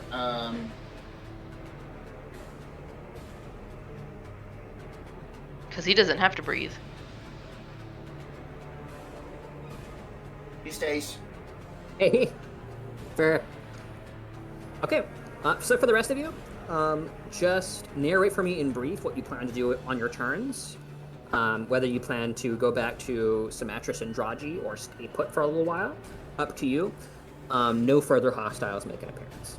Okay, all right. Dante will suggest that Telchar and Katralgrim, why don't you guys stay with Kite to protect the barrier and try and repair it, and then I need to head back to make sure that we can cast another set of fly on them when the spell ends. Sounds like a plan. All right. So Dante will make full speed towards Draji and Sam. Great, you'll be there in 2 rounds. All right. The rest of you take a position around the dam. Telchar, why don't you go ahead and roll me your choice of craftsman's tools. With advantage because the Drogum's helping. Yeah, Katralgrim is there to help plug holes. Yay! Craftsman's tools. What So be. What kind of- I'm gonna say this is Dex because you are trying to rapidly and efficiently plug a hole that is getting worse. Dex. My worst stat. That's right.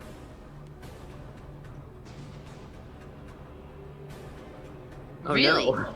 It really is your worst stat. With the- with advantage though, right? Yeah, 27. Yes. Okay, good. You're good. Yeah, you fairly effortlessly seal it with some of like the bits of like building blocks and building material you have in the surrounding crates and barrels that you kind of stored on site for times like these. And that's concluded. Big Hat Logan's portal is no longer in danger. Yeah, and Dante is on his way. It's going to be 2 more runs after this one because you had to traverse back to like the deployment zone over here. So yeah, we're going to zip back to Draji, and Draji, I want you to start making me attacks. Okay, so before she starts swinging, and once she notices the seaweed egg thing,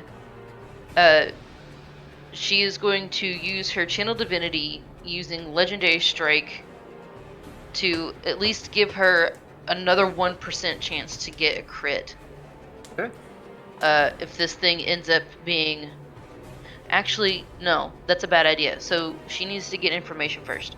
So I'm going to start swinging first and see what that does. Where's my Sunblade? There it is. So 26 to hit, 10 radiant damage, plus the improved Divine Smite, which is 1d8. That's 15 radiant damage. Cool. So the radiant damage, what you're noticing is in this deep, dark abyss, the Sunblade is boiling and is markedly dimmer than it otherwise would be. As you can see the water boiling around it, lessening the crematory effects of the Sunblade.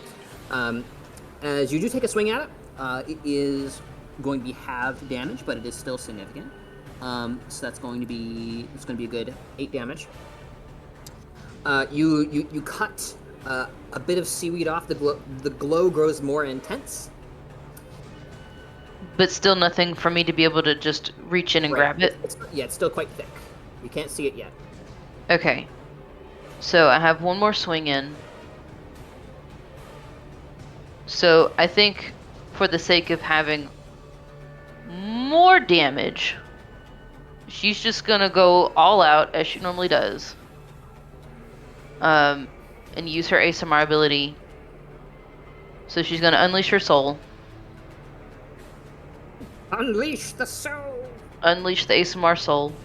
Unleash! On that seaweed. And just in case there's any issues with athleticism, should I do that? No, I should not. Okay, so yeah, Are you going Nova? I was about to go Nova. I was debating it heavily. On the seaweed. Yeah, I'm going Nova. I mean, I'm running out of air, man. All right, so Sunblade one more time, 29 plus improved Divine Smite. Radiant soul damage, and then just because I can, I'm also going to put in a smite. It's going to be a level 3 smite. Smite that seaweed. I'm gonna smite the seaweed off the seafloor. Great. Your new nickname, Alright. your new code name is Sushi. All right, let me do the math on how much this is. Hang on. 15 plus 8. It's 58, and plus it's half. So I'll divide that. That makes it 29 damage. Yeah. Did I cut? With one mighty blow, your Sunblade briefly radiates and kind of extends into a longer, hotter edge that glows a brilliant white in the depths. And you lurch in and just cut like the top half of all of the seaweed off, and it just kind of floats upwards slightly. Dark ichor-like blood seems to depart from the innards of the seaweed, briefly obscuring your vision. But as it parts, you see it. A small, glowing talisman, shaped vaguely like a key. However, the end is entirely rectangular, glowing a light blue, as though it wants to be found. Also, just because I can, I'm gonna go ahead and use my Godborn ability to use as a bonus action to heal myself. Okay.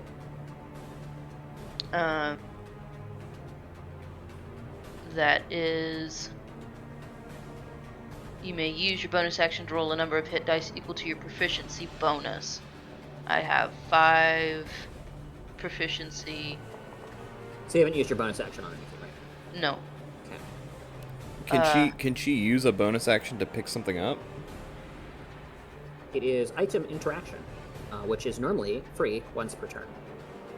Right. So there they are. So 1. That's 10. It's 18. This should be enough. So effectively, she's gonna go back to max health. Cool. And item interaction, she's gonna grab the talisman. And for movement, she's gonna start launching herself up with the dash, attempting to go through the water with freedom of movement, fly, and move the 120 feet that she needs to move to go up. Okay. Now, how do you have a dash? Oh yeah, you're right. That is a bonus action, isn't it? No, it's a standard action to dash. It's a standard action to dash. That's right. So she's just gonna move the 60 feet. Okay. You grab the talisman. It is slightly warm in your fingers. You feel the seaweed attempting to grab it and keep it from your touch. You just rip it away and then launch yourself like a torpedo upwards. You once again feel your head beginning to pop, and the implosive nature of rapid altitude change beginning to get to you and make you feel slightly lightheaded. Or maybe that's just the lack of oxygen. As I want you to also roll me an athletics check as the crushing waves attempt to empty what little air remains in your lungs. Doing an athletics. There it is. 25. Okay, you manage to stave it off as the last bit of oxygen you have is emptied in your attempt to descend. At the beginning of the next turn, you're going to roll me a con save. If you fail your con save, you will go unconscious. Okay. All right. Moving back to everybody else, Dante moving on over. Katralgrim, Telchar kind of sitting on top of the dam. Telchar regaling Katralgrim on the effort it took to build this dam and the creatures you had to fight in order to ensure its completion. You show Katralgrim the inners and outs of the various water ventilation systems. Your efforts to excavate in a horribly malaria mosquito infested environment. I'm not worried. I'm immune to disease. As cut back to Sam and Draji. Sam, I want you to go and roll me a perception check because you don't have much better to do. You looking down on the water? It's good. Yeah.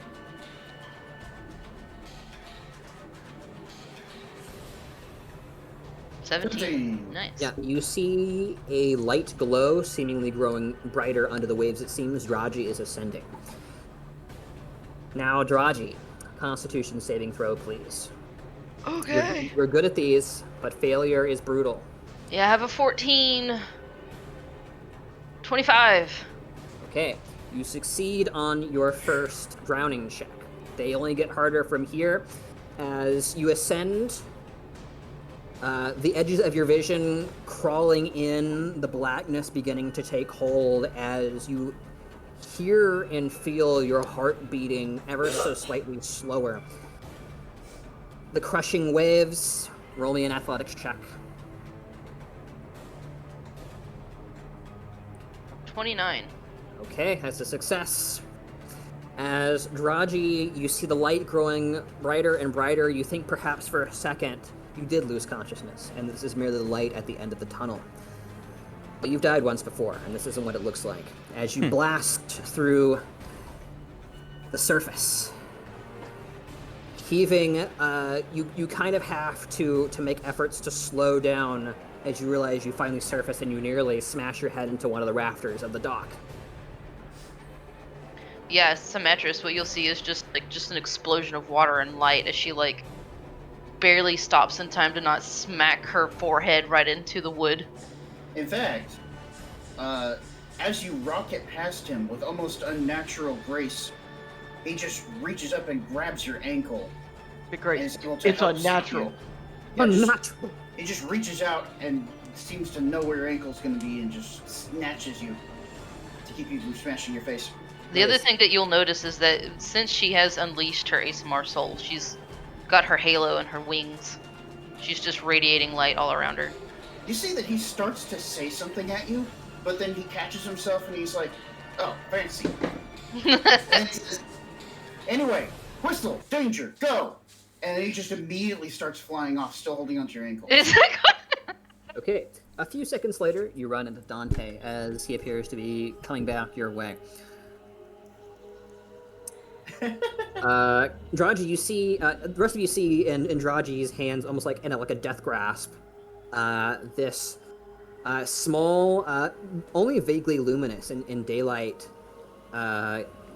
talisman-like key. Think almost like the index from Halo. I'll go actually find that picture for you. But anyway, let roleplay ensue. Yeah, as Draji is just coughing and catching her breath, she's just being drug along by her ankle through the air. Sam says, you just see a bunch of light feathers floating behind her. She has like no control of which direction she's going. Sam glances back at you, and you hear him say, there was a whistle, they took off after it, there was lightning, I don't know what's going on yet.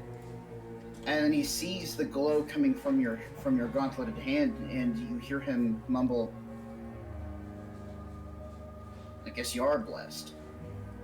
And then that is about the time, I assume, that he begins looking forward again and probably almost smashes into Dante. Yeah. Yeah. Dante... Sam, I will note, like, the radiant presence of Draji at this time, while not damaging, is acutely uncomfortable. Mm. And you're touching her ankle. Yeah. Does it burn? Yeah, do. Yeah, I would imagine it's like touching, like getting like a cold burn from a stove.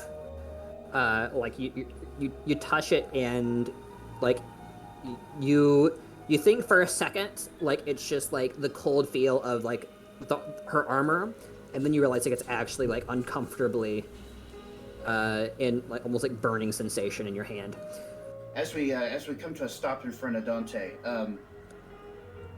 Sam will just kind of unceremoniously let go of her ankle and let her right herself as she will, and he just kind of shakes his hand a little bit, and he turns to Dante and he says, all good? For the moment, you already have the key, it appears. Efficient. Yeah, how about that? Of course, I suppose, under the circumstances. Anyway, it definitely appears that our enemy does not want us to have this or access this facility. Let's go. Yep. All right. Now that we're talking about indexes, I'm starting to call it the facility. The facility?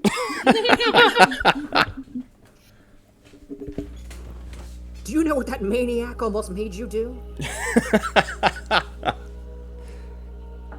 All right. Yeah, do you approach Big Cat Logan's vault? Yeah, that's what we're doing. And, we're probably going to need to leave somebody outside just to monitor the dam, right? That'd probably be smart, because otherwise, as soon as we step in, they're going to start trying to flood it again, assumably. Shut us in. I wonder... Actually, if nothing else, that could have been a diversionary attack to make us think we're safe. Good. Telchar can wait outside the door and defend it if need be. I think we would rather have Telchar inside, because Telchar is expert on... He's knowledgeable of the layout. Well, and but you guys, like, you can come get me if you need me. Yeah. You just run Katrogrum from the inside up to the doors, like, hey, can you look at this? Walks back inside, runs back out. Hey, can you look at this? Wake me or when you you can- need me. You can always swap out, leave Telchar in defense, and then, if there's a Fiend Hunter brother there, you guys can deal with it.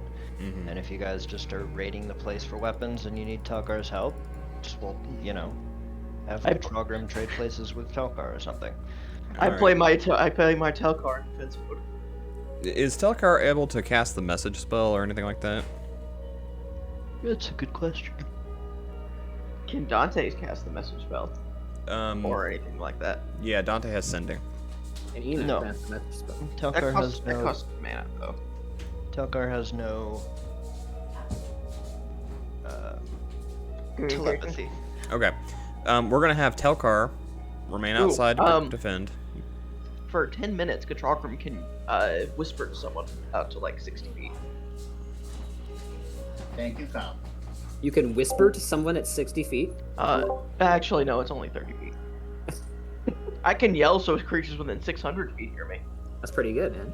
So, Telchar and Kite remain outside, and Katralgrim runs Johnny on the spot with the messages. He'll run in and out to continue. He'll continuously checking to make sure everything's okay, and then walking back inside to see what we're doing, and then walking back out. Does that make sense? Over here trying to solve the two generals problem. Yeah. Yep. Okay. So I think that's how we will proceed. Is that okay with everybody? Right? I guess. And Draji will take the key All right. and begin opening the door. All right, who's going in? Who's going outside? Dante, Sam, and Draji are going in, with Katralgrim running back and forth between the two to, talk.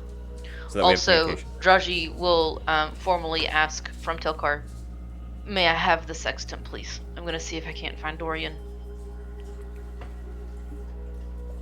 Telchar gives Draji 6 tants.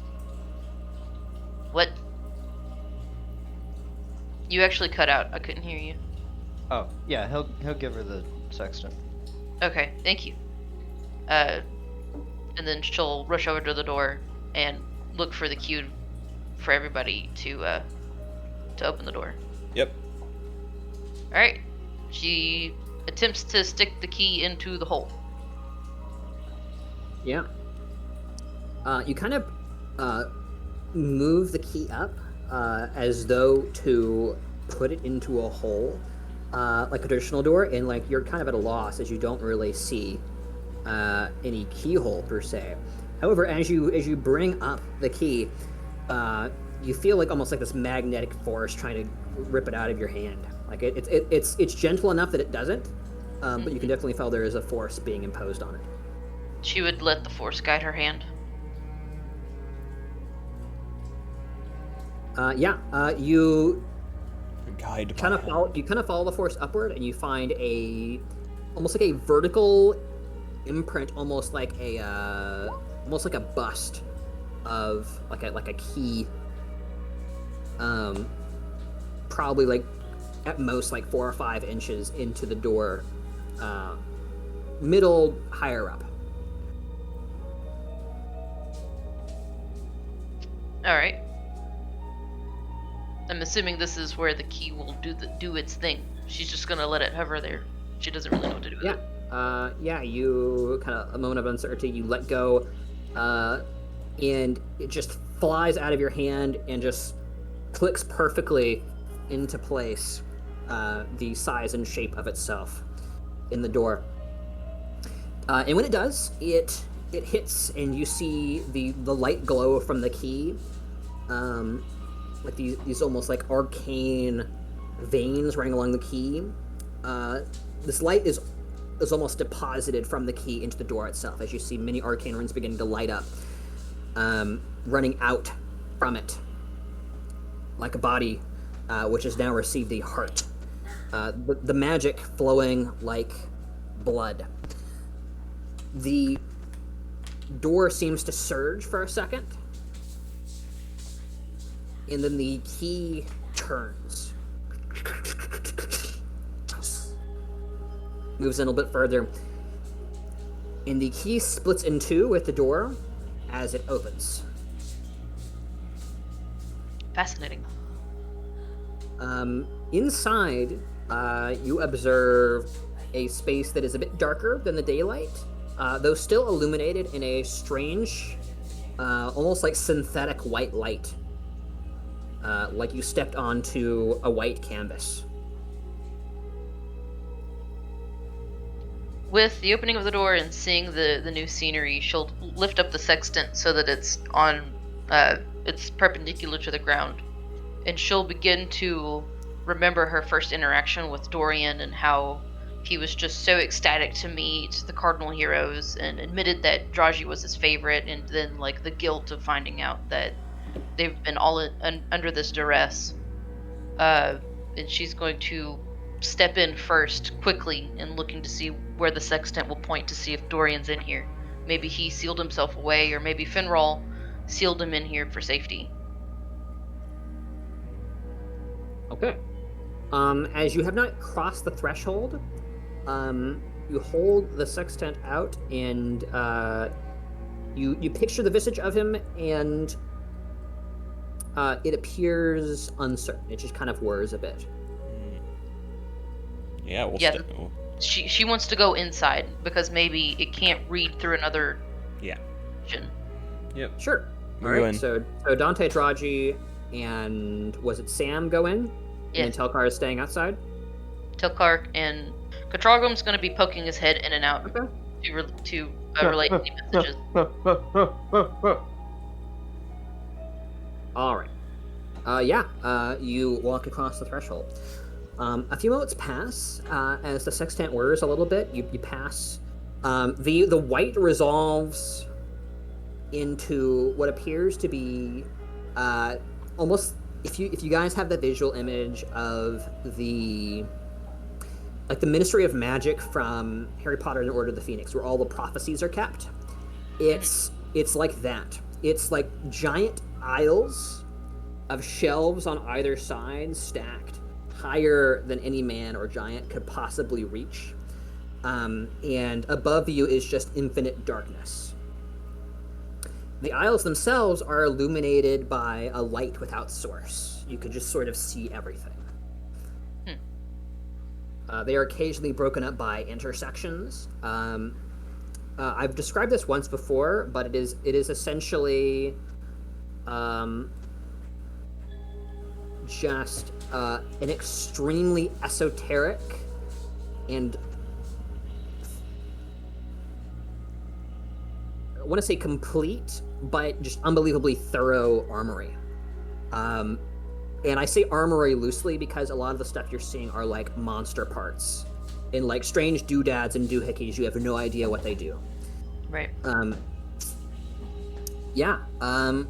You now have access to Big Cat Logan's vault. Congratulations. As the sextant clicks, almost to your astonishment, as you are briefly taken up by the wonder of the vault, looking down. It appears to be pointing to your front and right. Draji just runs in that direction.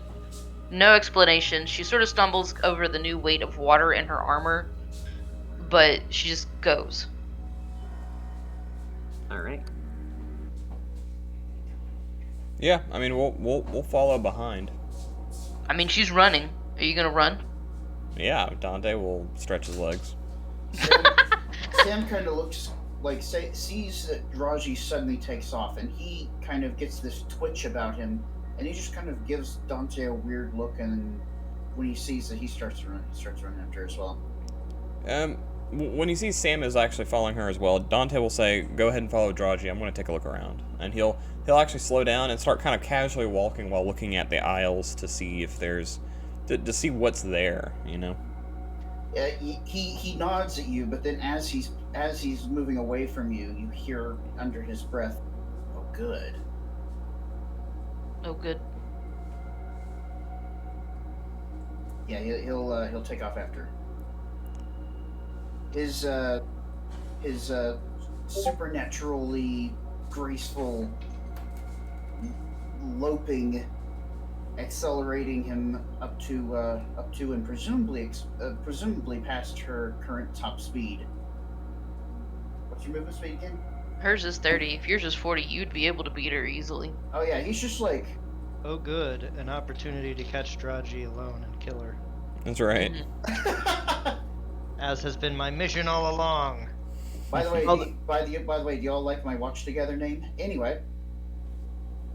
Yeah, no, he'll just take off after her and like almost completely silently. He just comes up beside you almost out of nowhere, and he just says, "In a hurry?" And he's just like not out of breath at all, He's running, obviously, very casually, just kind of jogging. Yeah, she's still like, I wouldn't say that she's still trying to catch her breath from the water experience because it's been a few minutes, but just the constant exertion of running and swimming and all this hurry, like she's a little winded by now. So she's running, she's like trying to find a friend. His eyes sharpen a bit, and he tries to catch your eyes, and he'll say, "It's an impressive bit of kid in here. I guess you're looking for one of the Fiend Hunter brothers, right?" It's the younger one. Finral's already dead. Yeah, Sam nods grimly for a second, and then like his shoulders heave, and he just says, "Yeah, they shot me once. That was fun."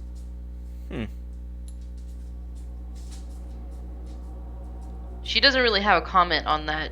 She just keeps an eye on the sextant and where she's going, so she doesn't smash into an aisle or something. All right. As you're running, you actually you run into this pretty quickly.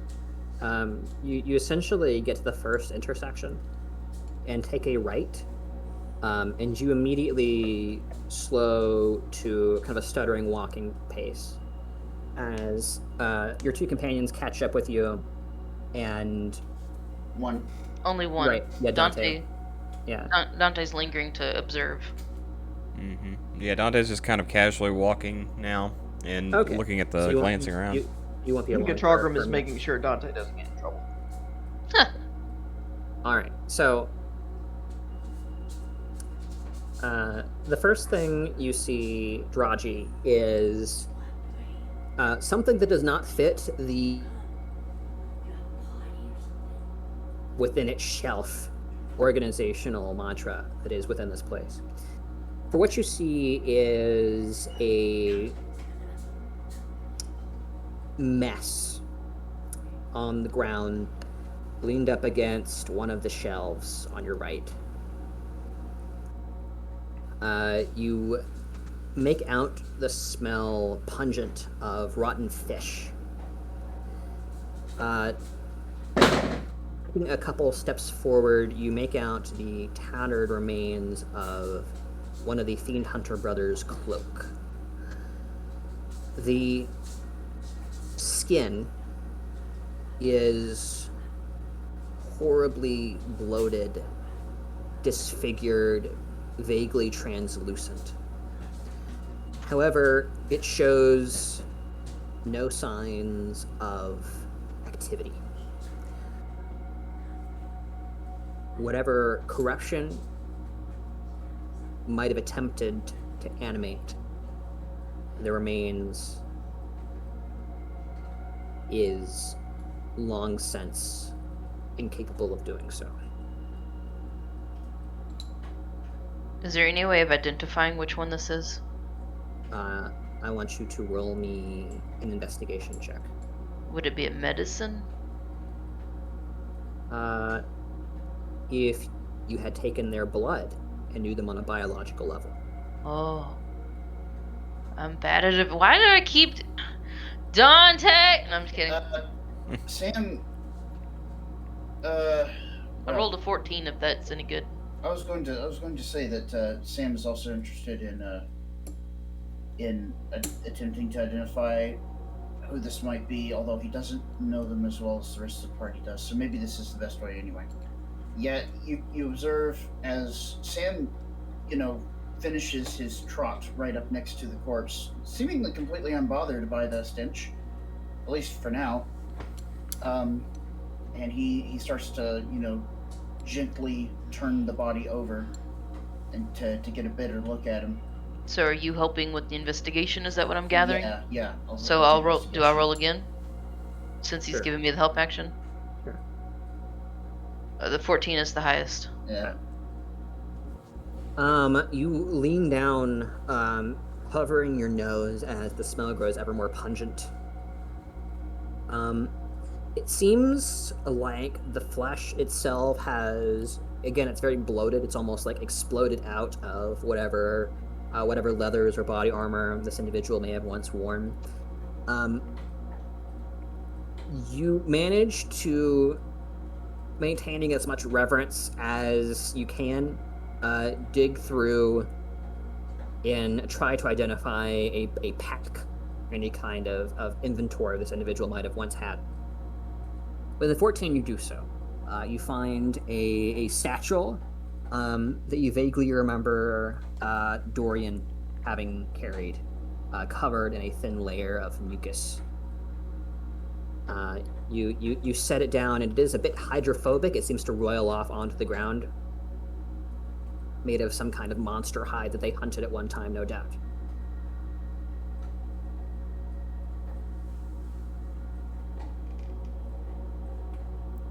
So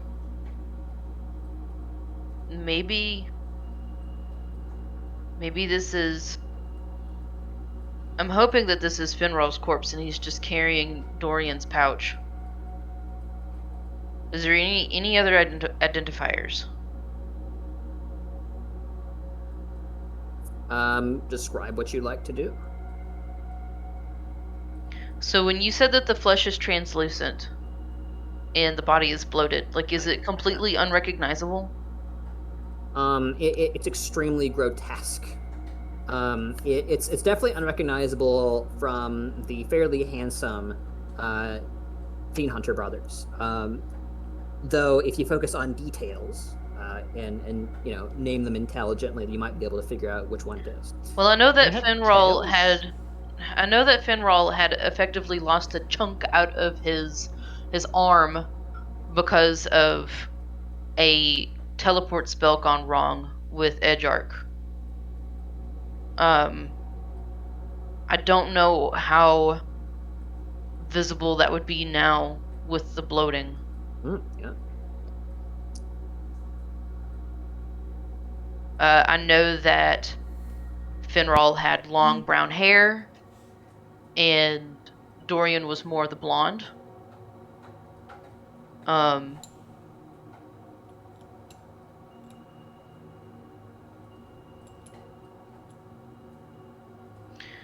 That's really the only modifiers that I can think of,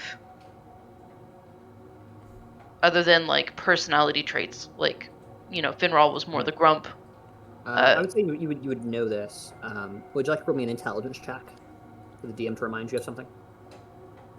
Just a flat intelligence. Mhm. A 19. Sure.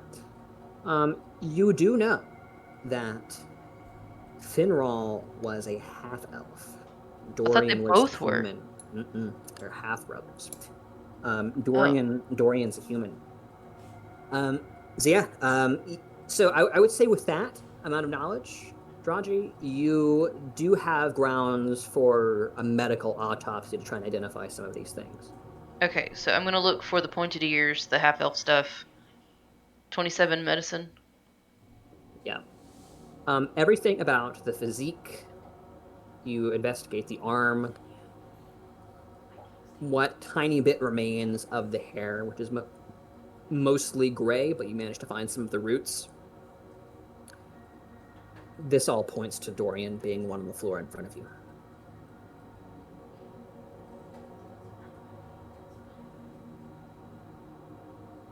Moreover, with your medicine check, you determine that this corpse has been here for several days. The throat has been slit, and that appears to have been the means of death. Covered in barnacles and mucus, you find clutched in Dorian's right hand a small dagger. So either he was defending himself or he ended his own life to make sure he didn't transform.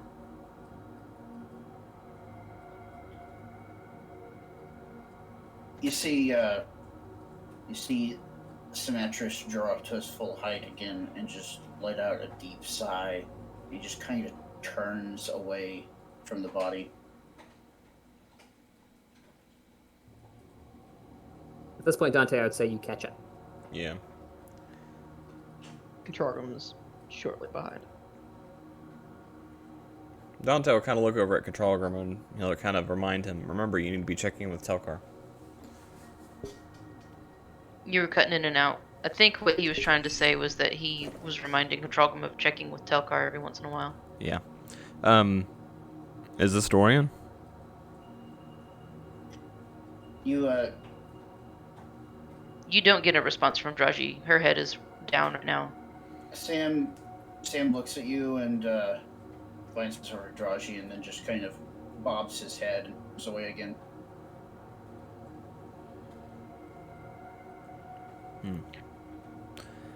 Dante's gonna look around the body for anything he might have noted down.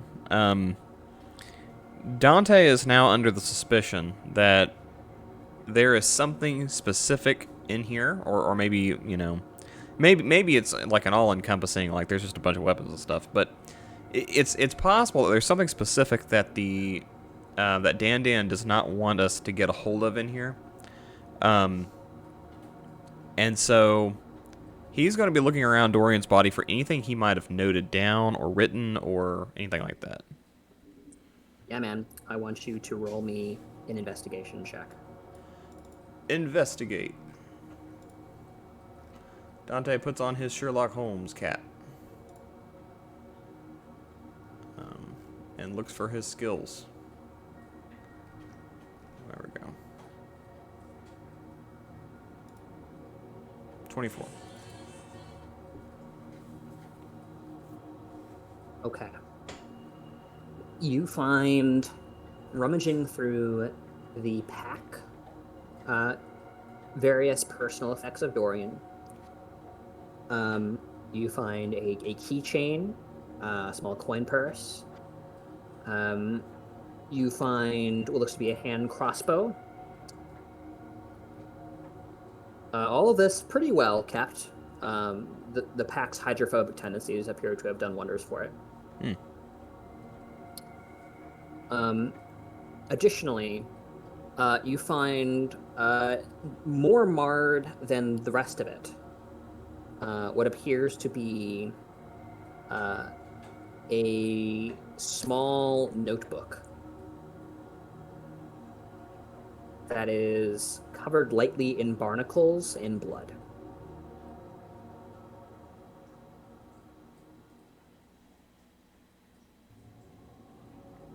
Dante flips to the last page. Okay. You unclasp the notebook and open it. And there we will take a very short break, because I need to use the restroom. Okay. Cliffhanger break. Oh, yeah, when Dante... By the way, don't let me forget, when Dante... when it comes back, like, when we resume, Dante wants to read aloud the last notes. Akin to Gandalf, reading from the book. Drums. Drums in the deep. They are coming. They They are here. coming. They brought a cave troll.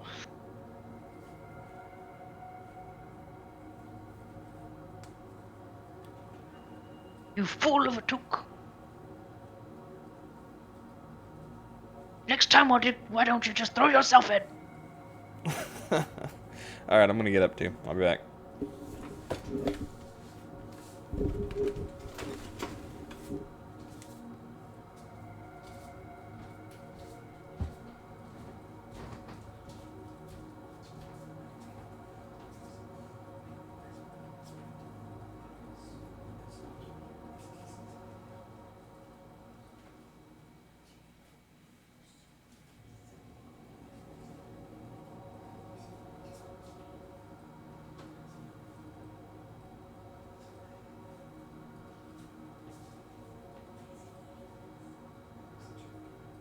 This music is ominous.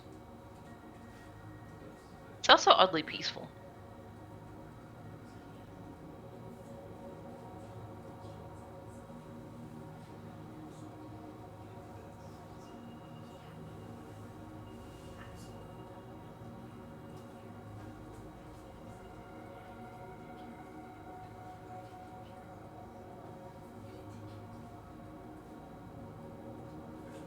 Yeah, reminds me of the Homeworld soundtrack.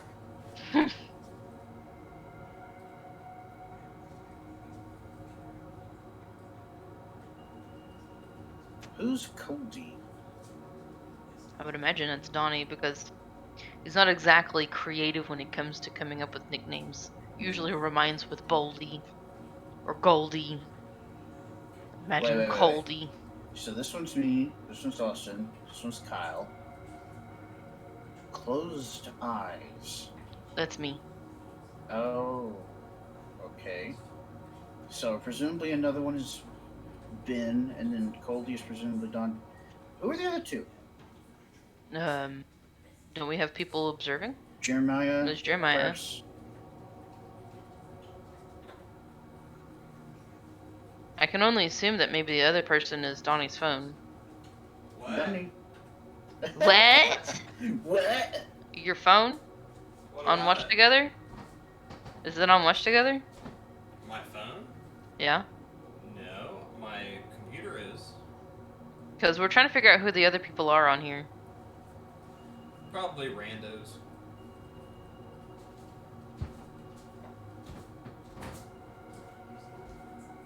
Because I'm assuming Nick is Pi. There's Yeah. you. You should read the rest of the name. Yeah, I read it before.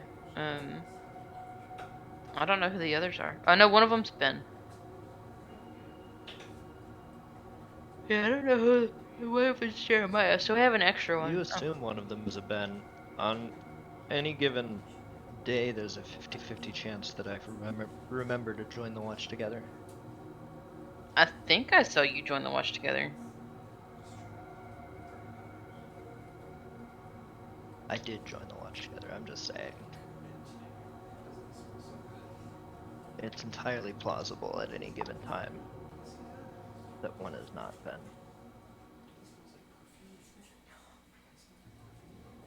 I'm just I don't know. breaking all of your assumptions. Do it.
Nick.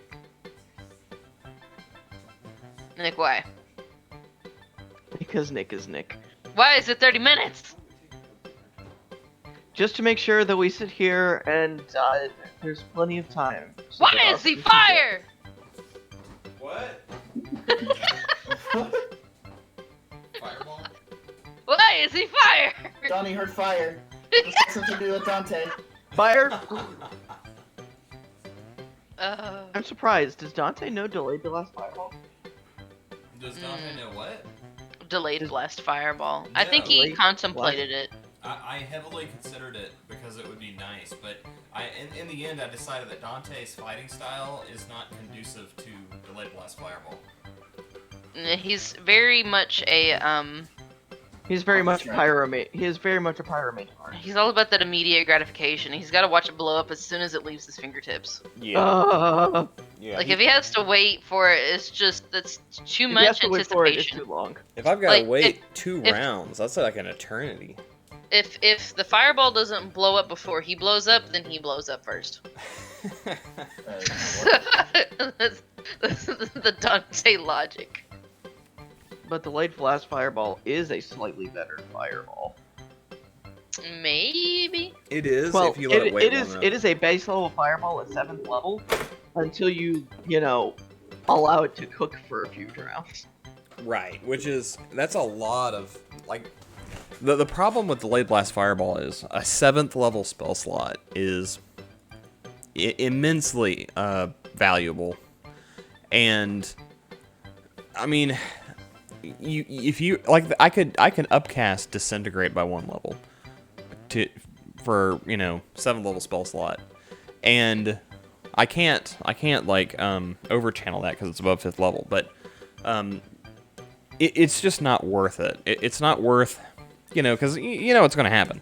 Dante's going to put the Delayed Blast Fireball down in a group of enemies, and the group of enemies are going to be like, well, I better get away from that. Well, here's the thing. This can help Dante set up an explosion. Yeah.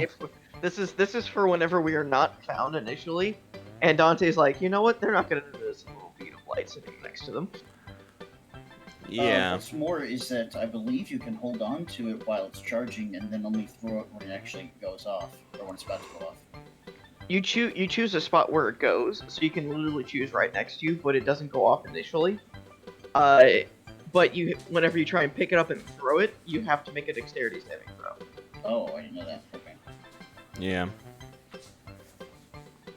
Which is cool. Can Dante shield himself from his own Delayed Blast Fireball so it doesn't explode whenever he picks it up? Yeah, I think so. I think that That's an awesome question to ask. it might be. Since it's an evocation spell, Dante is able to.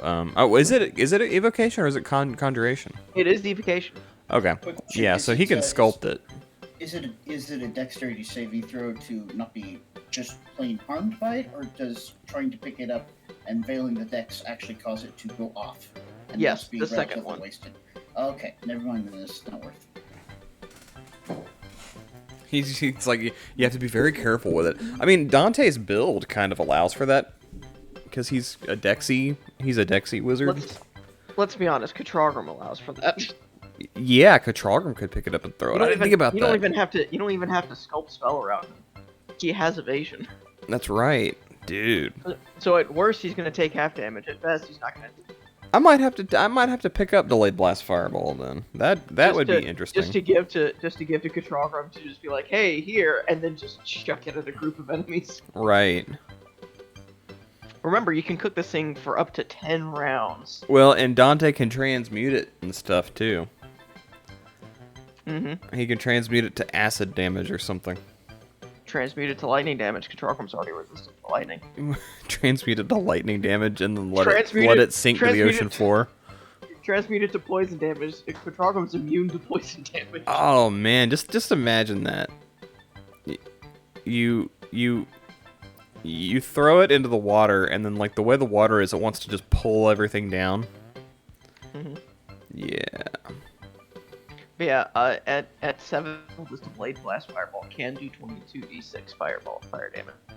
Can we put it in a Christmas present and like give it to a king as like a gift? No, because then we would be rolling constant dexterity saving throws not to send it off. I guess that's true. And then the king would have to roll a dex save, and the king wouldn't even know what the dex save's about. Then he would definitely have disadvantage, or he'd fail it automatically. That's why whenever we give it to him, we immediately book it the other direction.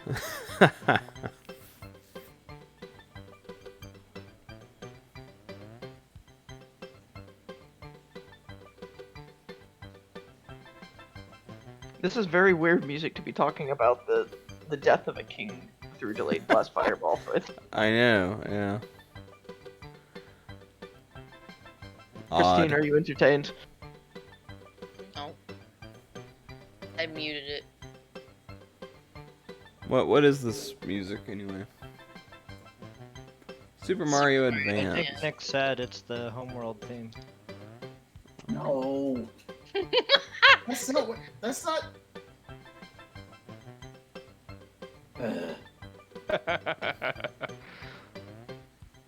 I love that I have the power to crush a man's soul like that.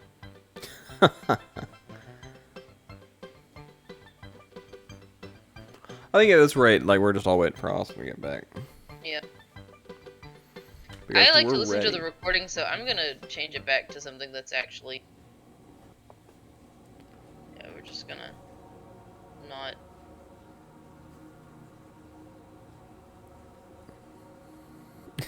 We could just continue without the DM. Dante picks up the notepad and opens it to the last page. I have hidden it deep within the armory. There is a button, a giant red button. When pressed, will make Dan explode immediately. Problem solved. Problem solved. We never decided to. And then we pan over to Katrargrim, who managed to get himself lost to the archives, and he just like, geez, I don't know how to get out of here. Just like leans himself onto a nearby pillar, but the pillar has the red button on it. Accidentally. Accidentally kills Dan, gets 300,000 experience points. Yeah, everybody gets 6,500 for beating Dan. Everybody just go ahead and level up. We'll take a long rest, and Katrargrim gets 200,000 experience points for pushing the button. that's He was right. the one that was actually in combat. He levels up to 20.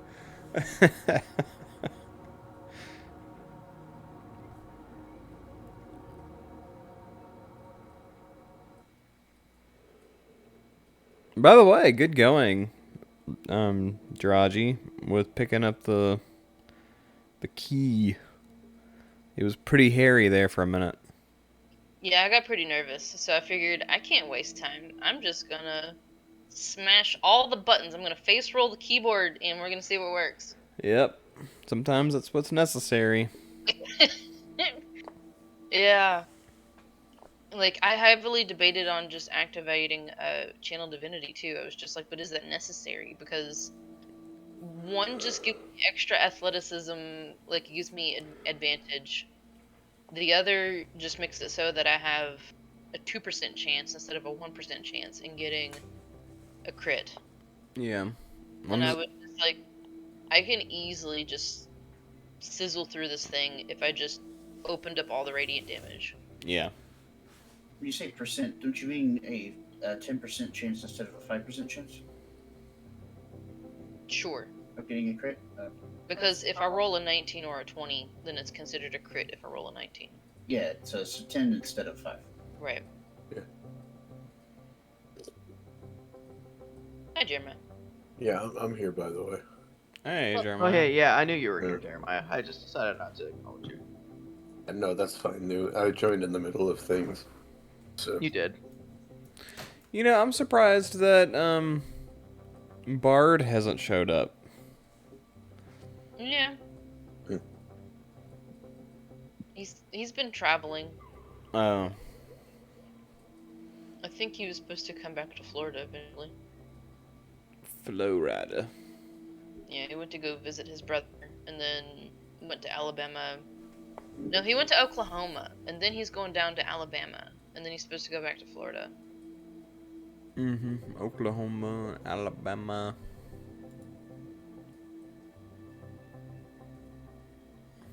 I was thinking to myself, he's pretty close to Austin if he goes to Alabama.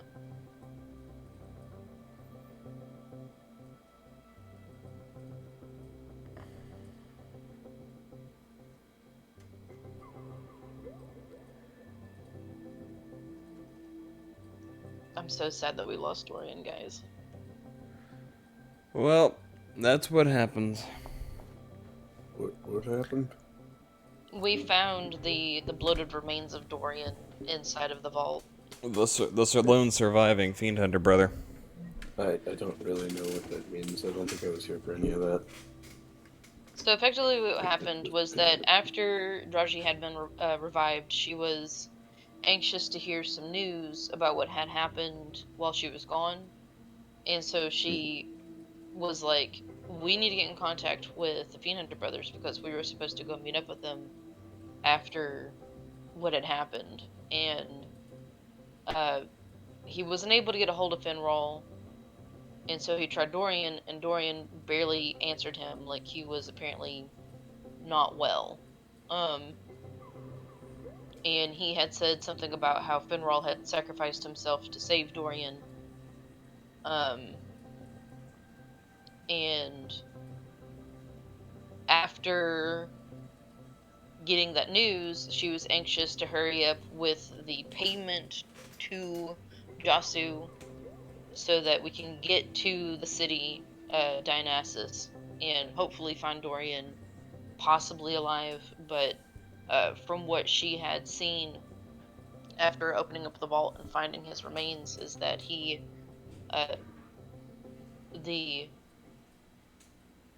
the reason for his death was that there was a slit in his throat, and she also found a dagger in his hand with some blood on it, like old blood. So either something in here killed him, or he killed himself before he transformed. And she's assuming the latter instead of the former. What would he be transforming into? Basically, one of those water monsters that it's like a water aberration that's Oh, been okay. being controlled by Dan, the water beastie that we're up against right now. Okay. This again. Also, yes, yeah. So basically, fun, This is too happy. No. fun and beloved, useful NPC dead, just like his brother is also totally dead. fun. Yeah. Yeah. I love killing off good NPCs. It's really fun. Yeah. I like killing the party mascots. Fortunate because like they had boundless amounts of information that we have used, and their lighthouse is practically gone. The only thing that's really left is this magical vault, and we were able to find the key. We were able to get inside, but they're gone though.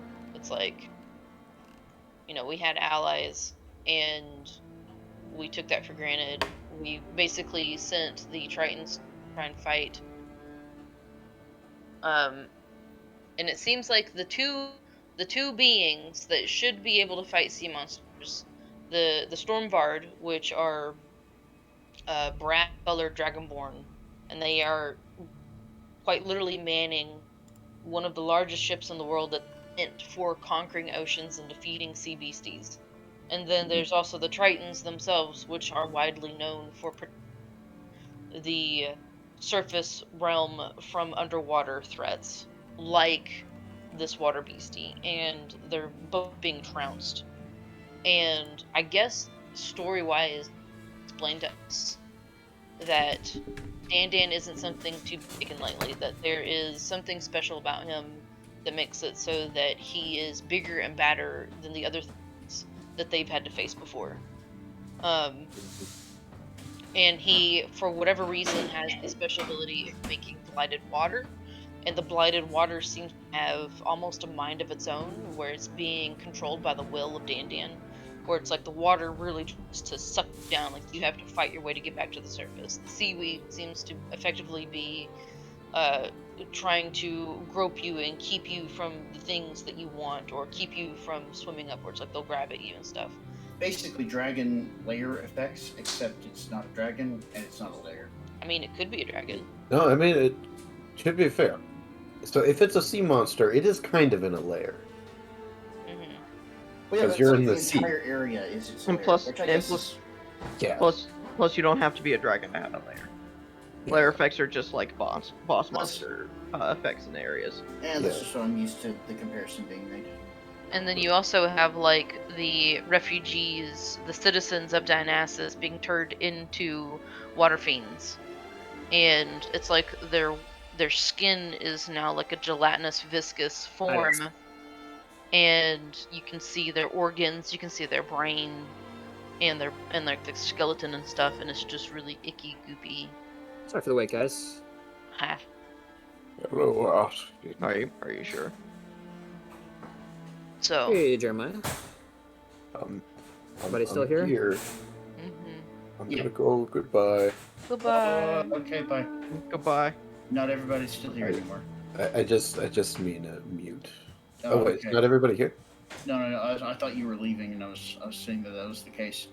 Oh, okay. Fine. Yeah, no, Okay. I'm just gonna mute. Good. Oh, yay. Alright, Austin. So everybody good? Donnie here? Ben here?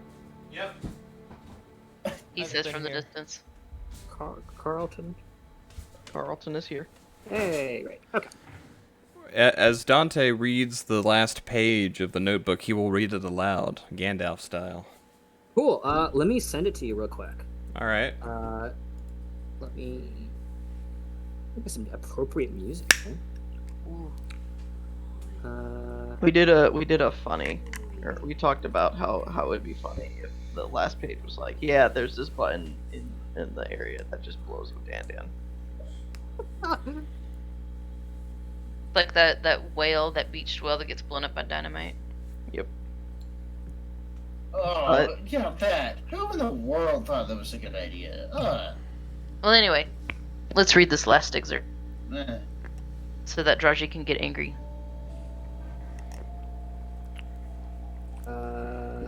Where are you? You're not in my DMs. We never talk. We talk. We don't just talk ever. infrequently. Predator the musical. If it breathes, we can kill it. Make a trap for the monster.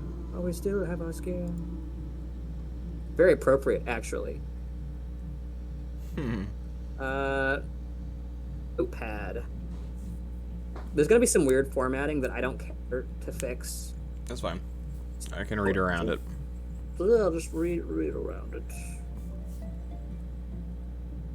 Back to the end, by the way, to check up on Telchar. All right. Messages too. That's not all of it. Telchar's dead. Oh no. Telchar is Control- dead. Control Leisure looks his way back to the group. Oh, it's long. Hey guys, Telchar dead. It's a journal entry. All right, ready? Alright. Figured I should record what happened to me, on the off chance I don't get out of here and my body is recovered. An attempt was made against the quarry known as Dandan. It failed. A hunting party of Triton, a smattering of town guard and adventurers, and me and my brother attempted our assault on the creature 2 days prior. 33rd of winter, 999. On the revised calendar. We embarked on our galley, the White Swallow, and those mentioned aboard. Our knowledge of Dandan notes a weakness to strong concussive weaponry and long-range artillery from shallows. However, all attempts to seriously injure or deter the beast have been met with discouragement, as it appears to descend to depths just beyond the bay fall off to avoid it. The attempt was then made to use advanced depth charges and what we're referring to as abyss-class harpoons to bring the creature to the surface, but the beast is different somehow. Previous encounters indicate a proclivity to cling to the bottom of ships and crack the hull, like a massive lamprey. Appendages indicate a crab-like anatomy, but to date no efficient sighting has been made of the creature. The Swallow was equipped with an iron banding around the hull, and the means to dislodge the thing should it attempt to grapple. However, the tactics we encountered were entirely different from what we were used to. Everything from the corruption of the seas, the psychopathy and phage of the sailors and adventurers who've made contact with the water, to the strange humanoid creatures that bear sharp resemblance to missing persons. Dandan is learning, and the more disturbing notion is that it's maturing. No known Leviathan-class creature is known of in Leonic or Caldarian records to save one, a vaguely reminiscent serpentine creature called a sif, that grows to no longer than 3 feet in southern swamps. Could it be Dante will kind of pause at that, 3 feet in southern swamps. Could it be a mutant, some wizard's experiment gone wrong, or perhaps gone very right? A troubling possibility I do not have the energy to consider. I can only now convey the eerie, otherworldly presence the creature displays, its eyes as the fierceness of stars, as though we fought an outsider instead of a natural creature. The charges failed and the harpoon line snapped. It's a seeming impossibility given calculations and depth charts. The more I consider the eyes, the fainter I feel. The phage has taken me. Though a mild case, I fear the resolution will be no less final. I have taken medicines to soothe my recoiling mind, but my body no less rebels. I fear this will be my last entry. If this journal is recovered by like-minded adventurers, or perhaps by the heroes, I wish you no ill will and the best of luck. Know that the phage requires a still-beating heart. It is not a form of undeath, but of horrid waking manipulation. It is, in many ways, the far more evil end. I may be pushed to prevent such an end soon. When the creature struck, we were separated in the wreckage. The Triton, adventurers, and city guard were slain or dragged to the depths. More minions for the creature's designs. I myself was rescued by the Triton chieftain Bartimaeus. I was delivered to our observatory, but the tides then increased. The shoreline is now a fraction of what it once was. The initial wave was such that I had no reprieve but Logan's vault, now waterlogged. I have cast aside the key for the finding. To those who now have it, use it and the armory to rid the world of the vile creatures humans in passing refer to as fiends, for this is the wish of the brothers who hunted them since children. Finral, I only hope you made it out. And Dante will go ahead and close the book.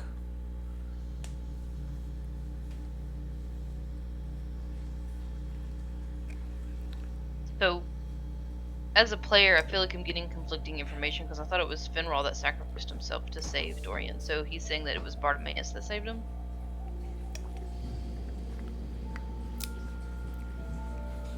Asking the DM. That's what it says.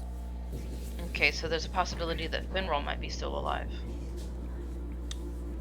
And Dante will go ahead and pass the booklet around for anybody who wants to read it.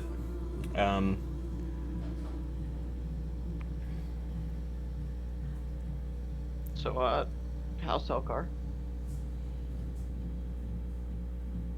Extra dead. Oh, dang. Yeah, Cool. yeah, you're just kind of chilling on the damn wall, speaking to Kite, noting the eeriness of the water, though it does appear to be subdued now. The viscosity is lowered, and the edges of the coast no longer seem to creep like appendages.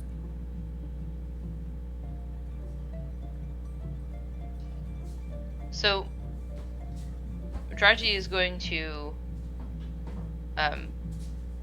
recover the waterproof bag from Dorian's corpse. And if Sam isn't interested in reading the book, she was going to put the book back into the bag and put the satchel on herself. No, Sam doesn't show any interest in the book. He just breathes heavily again, despite his non-need to breathe. And he starts turning towards the nearby shelving and mumbling something about finding a way to deliver massive, blunt blows underwater. He's going to look around the nearby shelving and see if there's anything that Dorian might have been after in this vicinity.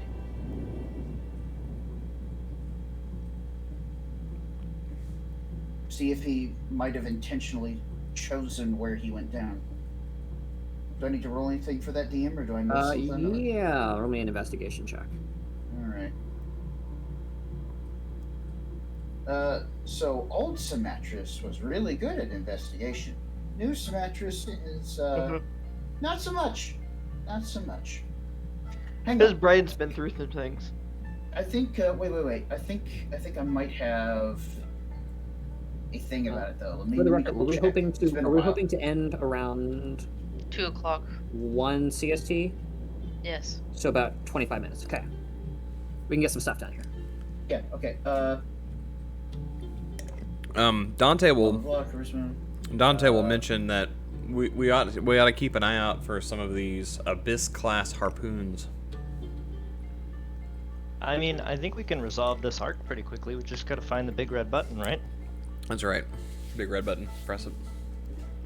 Okay, so I was hoping that I had something to help with this, but I guess so. Okay, investigation. 16.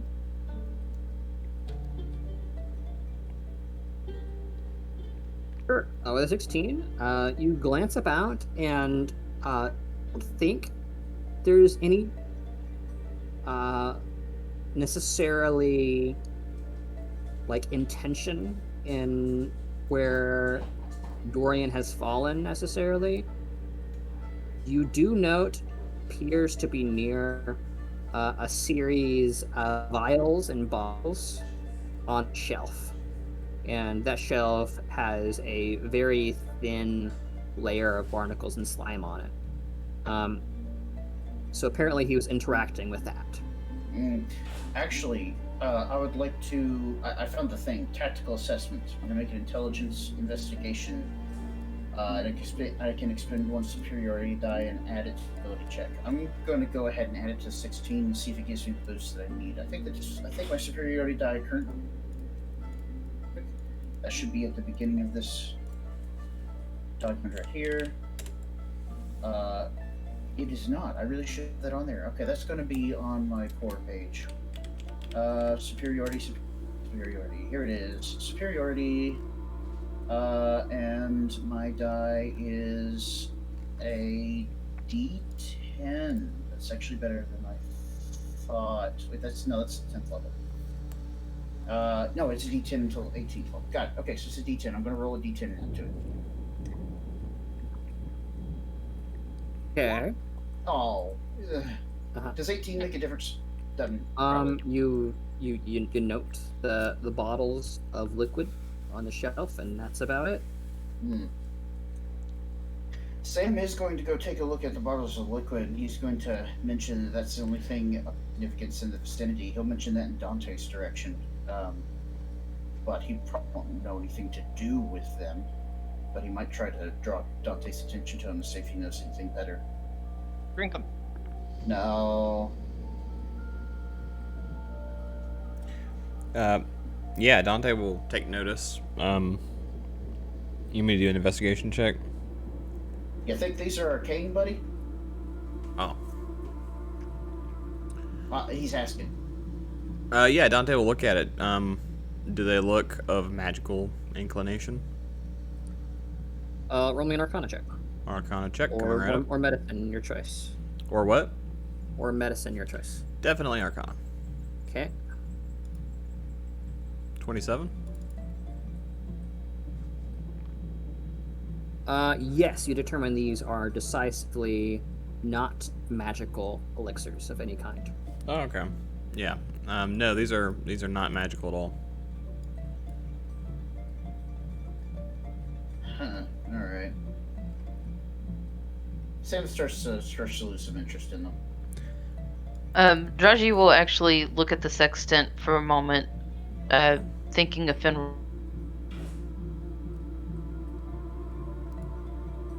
Yeah, it just whirs. She'll probably try again when it gets outside. What else did Dorian have in his waterproof satchel? He had the hand crossbow. He had a pouch of coins. He Like had a keychain.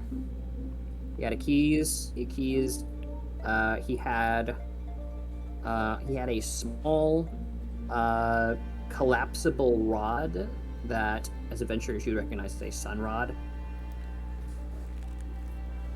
Oh. He had one half of the BFFs forever. That's right. That's right. It's a pin roll on it. Keychain. Oh my goodness. Aww. You're the worst. Oh. I'm putting that on there. Do it. Hey, DM, can you put us on the main page so I can see what the date is? Sure. Thanks. And would Dante have prior knowledge of the Sif creature from the southern swamps? You'll be rolling a nature check. Okay.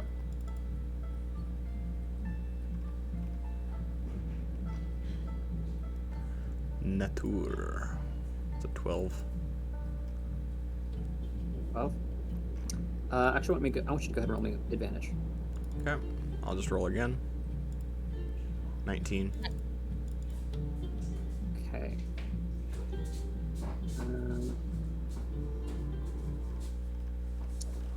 Dante, you are overcome with memories, sights, smells, sounds everything has always rung eerily familiar about this creature.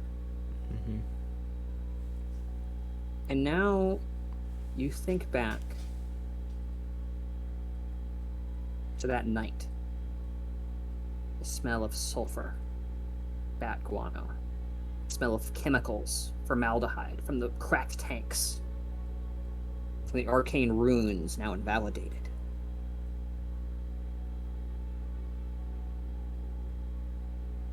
The stagnant breeze of a swamp wafting past your face as you stand on the 3rd floor of the tower, looking out at your own freedom. Water from the liquid flowing past your feet.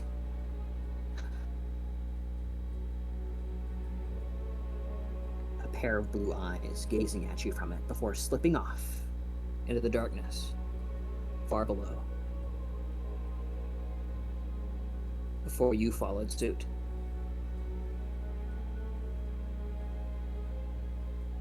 Your head hurts. You reel back without even realizing you are on one knee. Eyes unfocused to those who watch. Uncomposed. Buried trauma resurfacing.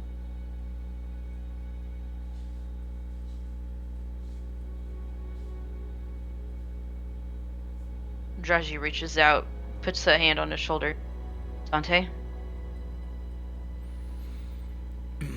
I'm familiar with Dan. I grew up with it, you could say.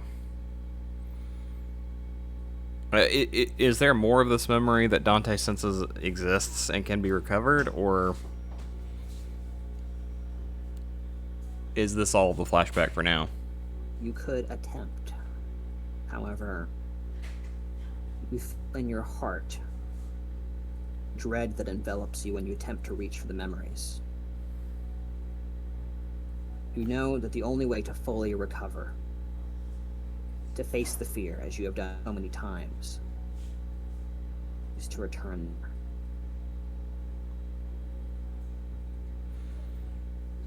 there. Yeah. See, I was kind of thinking along those lines. It's possible that there exists a weakness to this creature in the place that it was developed, which would be my former place of residence. We could return there and search for it. I don't think we have the time.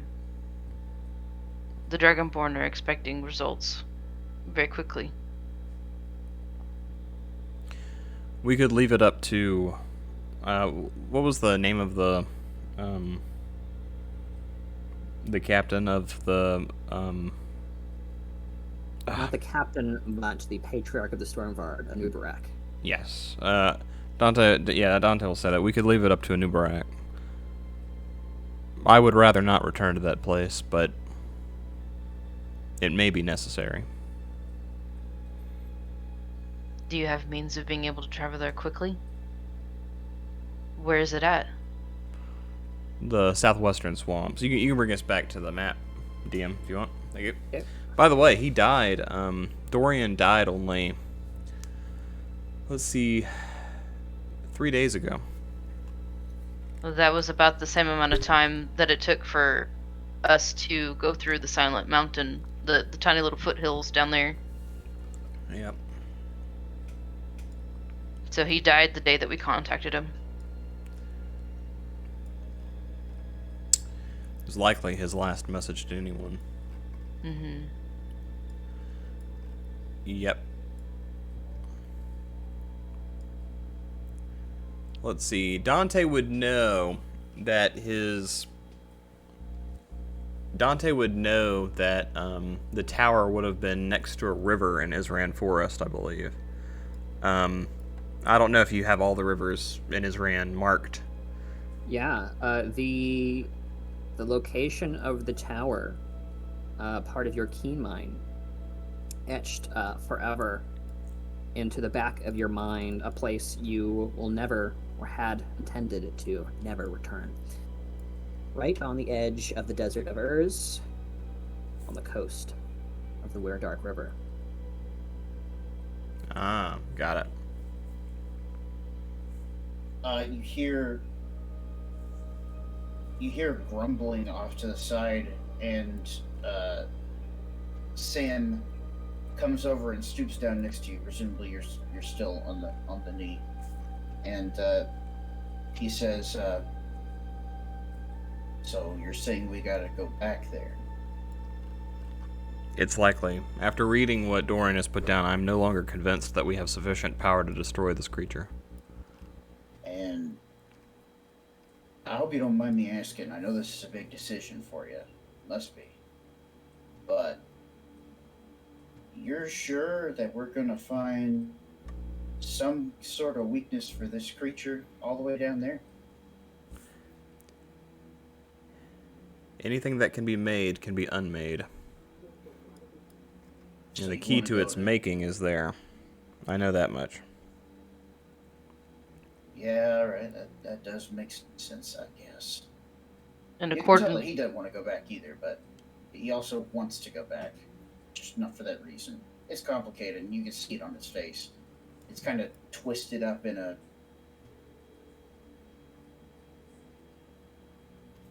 maybe not even really almost a smirk. It's just really mirthless. and while Telchar's depth charges were ingenious, it's not going to be enough, especially if this thing sinks too low for the depth charges to have any effect. I mean, there is with your hammer, and you don't have to breathe. There is another there is another concern. This creature, it apparently it has incredible intelligence, and it knows how it fought us before, and it knows at least a little bit of our powers, especially by now, given the amount of energy we've already expended here. It will be expecting us. I think it was watching us through all of its minions. That's what I would do. Oh, yeah. I guess so. Kachargam arrives at the group. Sam kind of shivers at that thought. He's like, yeah, I may have a big hammer, but that thing creeps me out. I don't think I want to be down there by myself smacking on it. And if we can also find some means of traveling through the water besides the 2 small spell castings that I have and the fly spell, it would be far more efficient. We'd be able to go deeper. Yeah, and I guess there's usually a time limit on magic stuff like that.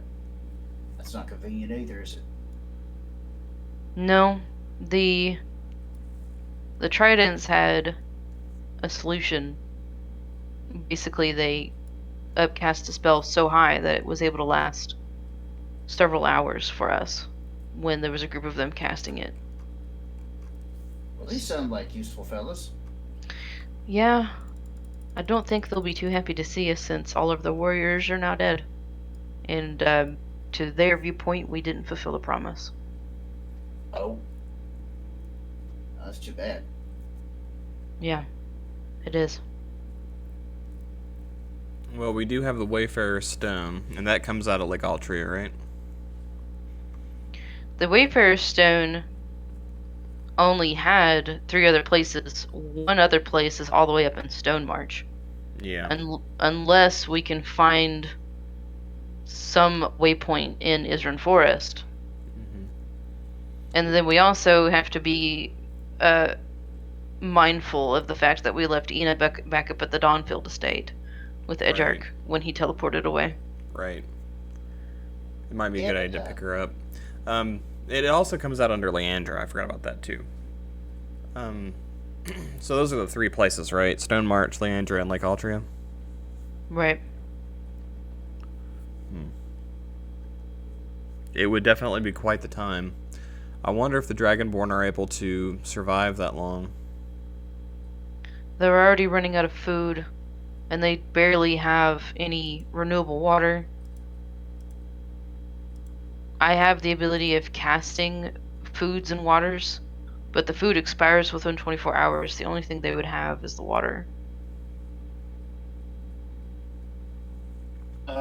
Sam will pipe up and he'll say, "So I'm taking from this that we're thinking about trying to figure out some way to get them out of here, past Dandan, and into the waters where they can escape. Is that what we're thinking?" They've already tried that. They can't get away from the shallows. Dan is sitting right in front of them, Yeah, just underneath. I don't guess they'd be willing to abandon their boat, though, would they? Unlikely. Does No, of course not. yeah, Katralgrim would probably be there to hear that part. I feel like that's when he could chime in with his history on the arch ship. I mean, it's a fancy boat, but if they want to maintain their family lineage that they hold so dear, they might have to choose one or the other. Just get out of here. Their entire lineage is the ship, though. Times like these are times of change. They'll have to let go of the boat if they want to stay alive. Not necessarily. It's likely that there might be enough armament here in this armory, or perhaps the armory as a refuge itself, to allow them to last long enough. I suppose food would be their main concern. Yeah, but then we would also be locking them in because Dan has effectively waterlogged this place before. Yeah, I don't think putting anybody in here is a good answer. Yeah, I think first things first. I think you're right. I think we need to look around for some tools, weapons, something like that that's around here we can use. And he kind of, at this point, stands up and claps his hands together. He says, "I'm gonna go that way." And he just starts walking into the armory and looking around to see if he can find implements of blunt damage that can be utilized underwater. Or similar. Implements of blunt damage. Implements of or blunt similar. damage, Just Steve. anything that's relevant at all. Anything that's underwater weapon, large blunt weapon, anything along those lines. Cannons, whatever. Certainly. I want you to go ahead and roll me a perception check. And then after you roll my perception check, you're going to roll me a d20. Woohoo! Alright, perception. I think I might be able to add a thing to that too. Let me double check. Do-do-do-do. Do-do-do-do. I should not have these in two different places. Charisma performance, charisma persuasion, blah blah blah.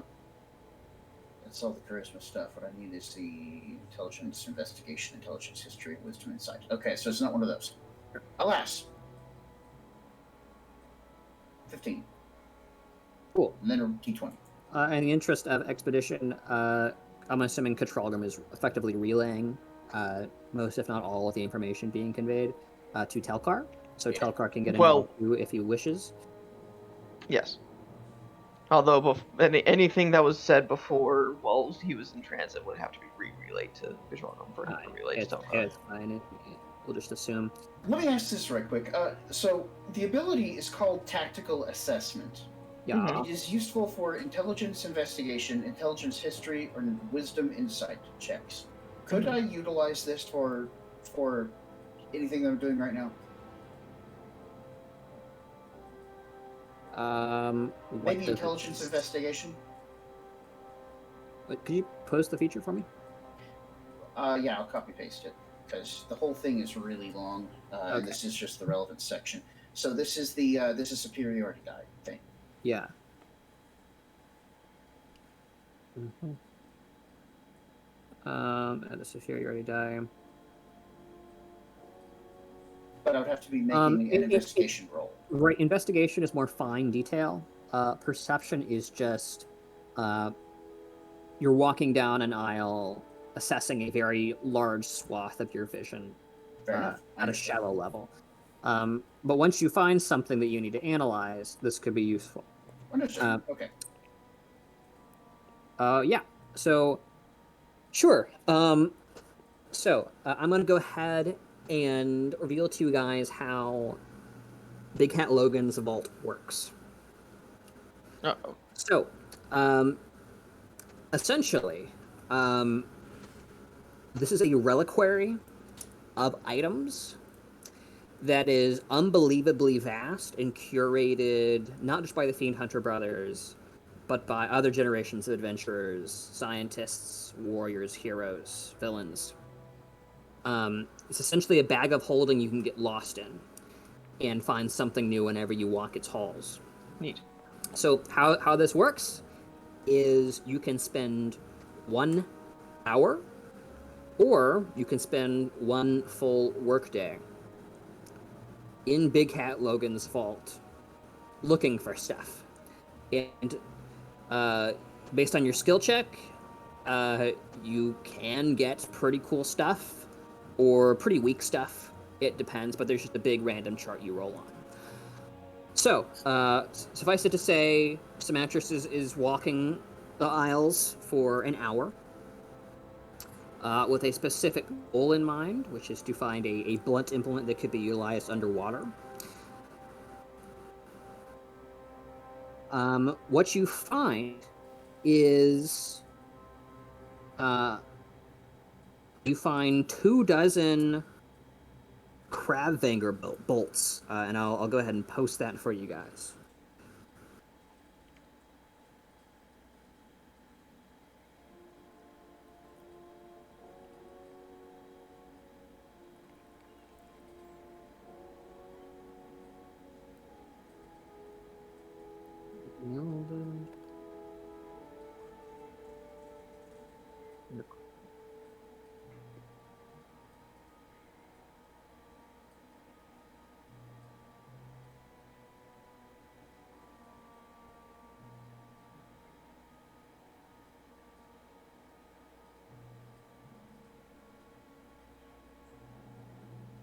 So yes, they're essentially these bolts that would go on a crossbow, which are wrapped in what you can only assume is undead tentacly material that recoils slightly when you touch it. And these are a kind of magical item. They are necromantic and they can be identified.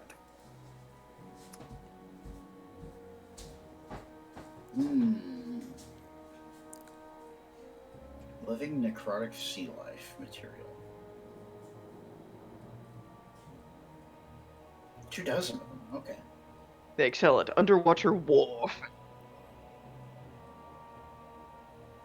And with Big Cat Logan's kind of synopsis out of the way, it's just about time to wrap up.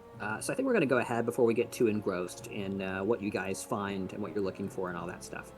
But you guys have some interesting decisions ahead of you. I'm really looking forward to it. What do you say, Christine? I was gonna say before we sign off, Draji was effectively wanting to try and see if she couldn't say some sort of prayer over Dorian, and effectively apologizing after he admitted to her being his favorite. She ended up failing him. Well, that sounds like some lovely roleplay, but I think we ought to save that for next time because we'll have plenty of time next time to make sure that's given proper justice. Okay.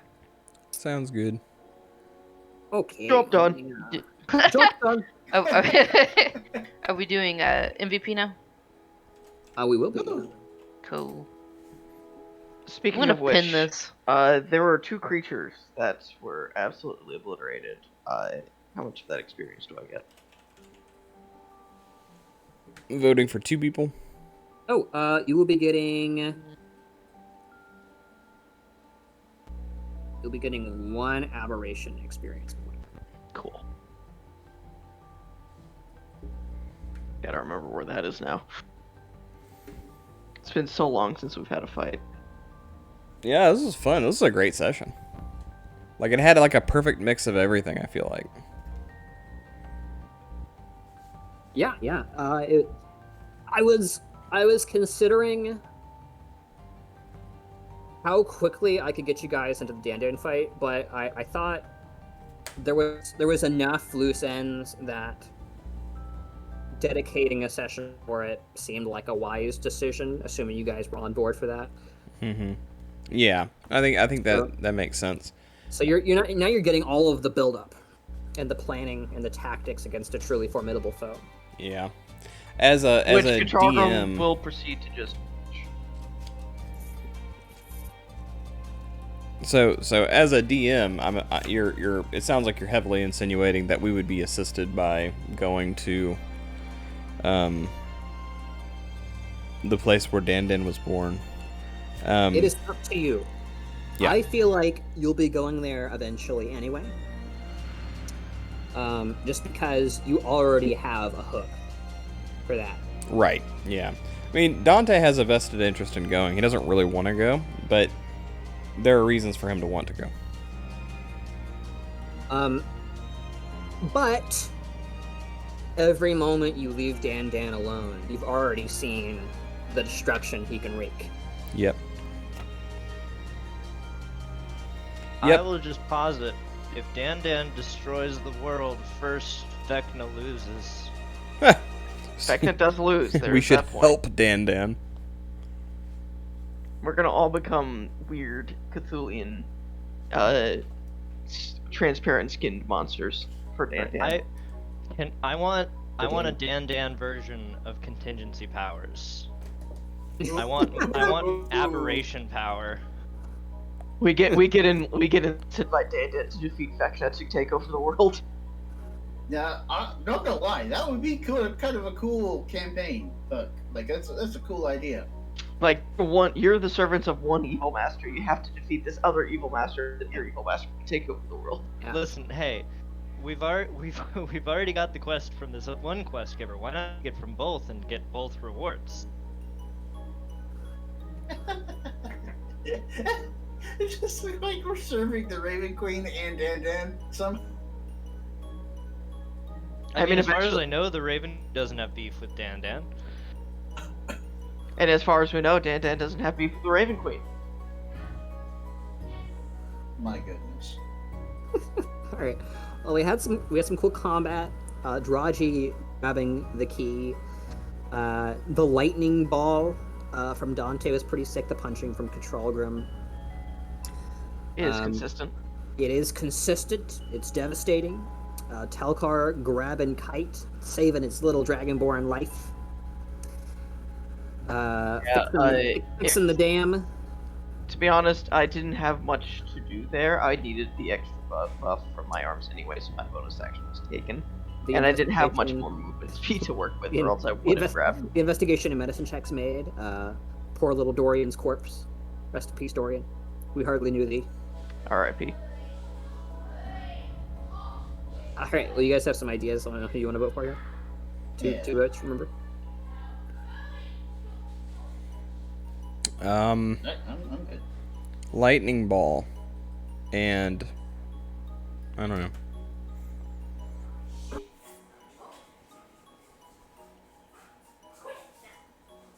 Controlgrim reminding you of the pride of a dragonborn. That means something, right? That's right. Always.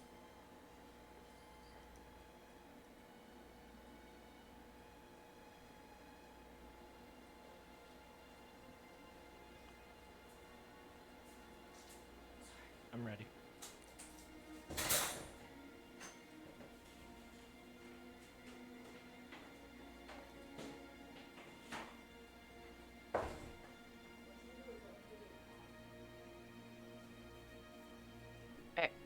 Ready, guys? Alright. Yeah. 3, 2, 1, go. Big Hat Logan! Big Hat Logan! Big Dan hat, got a vote. Daunting ball. My hero car.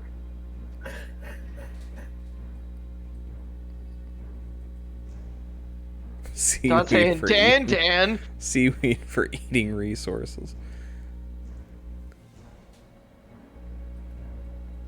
Ben's over here playing with fire, and we thought Dante was the pyromancer. Who's the one that won out? I can't.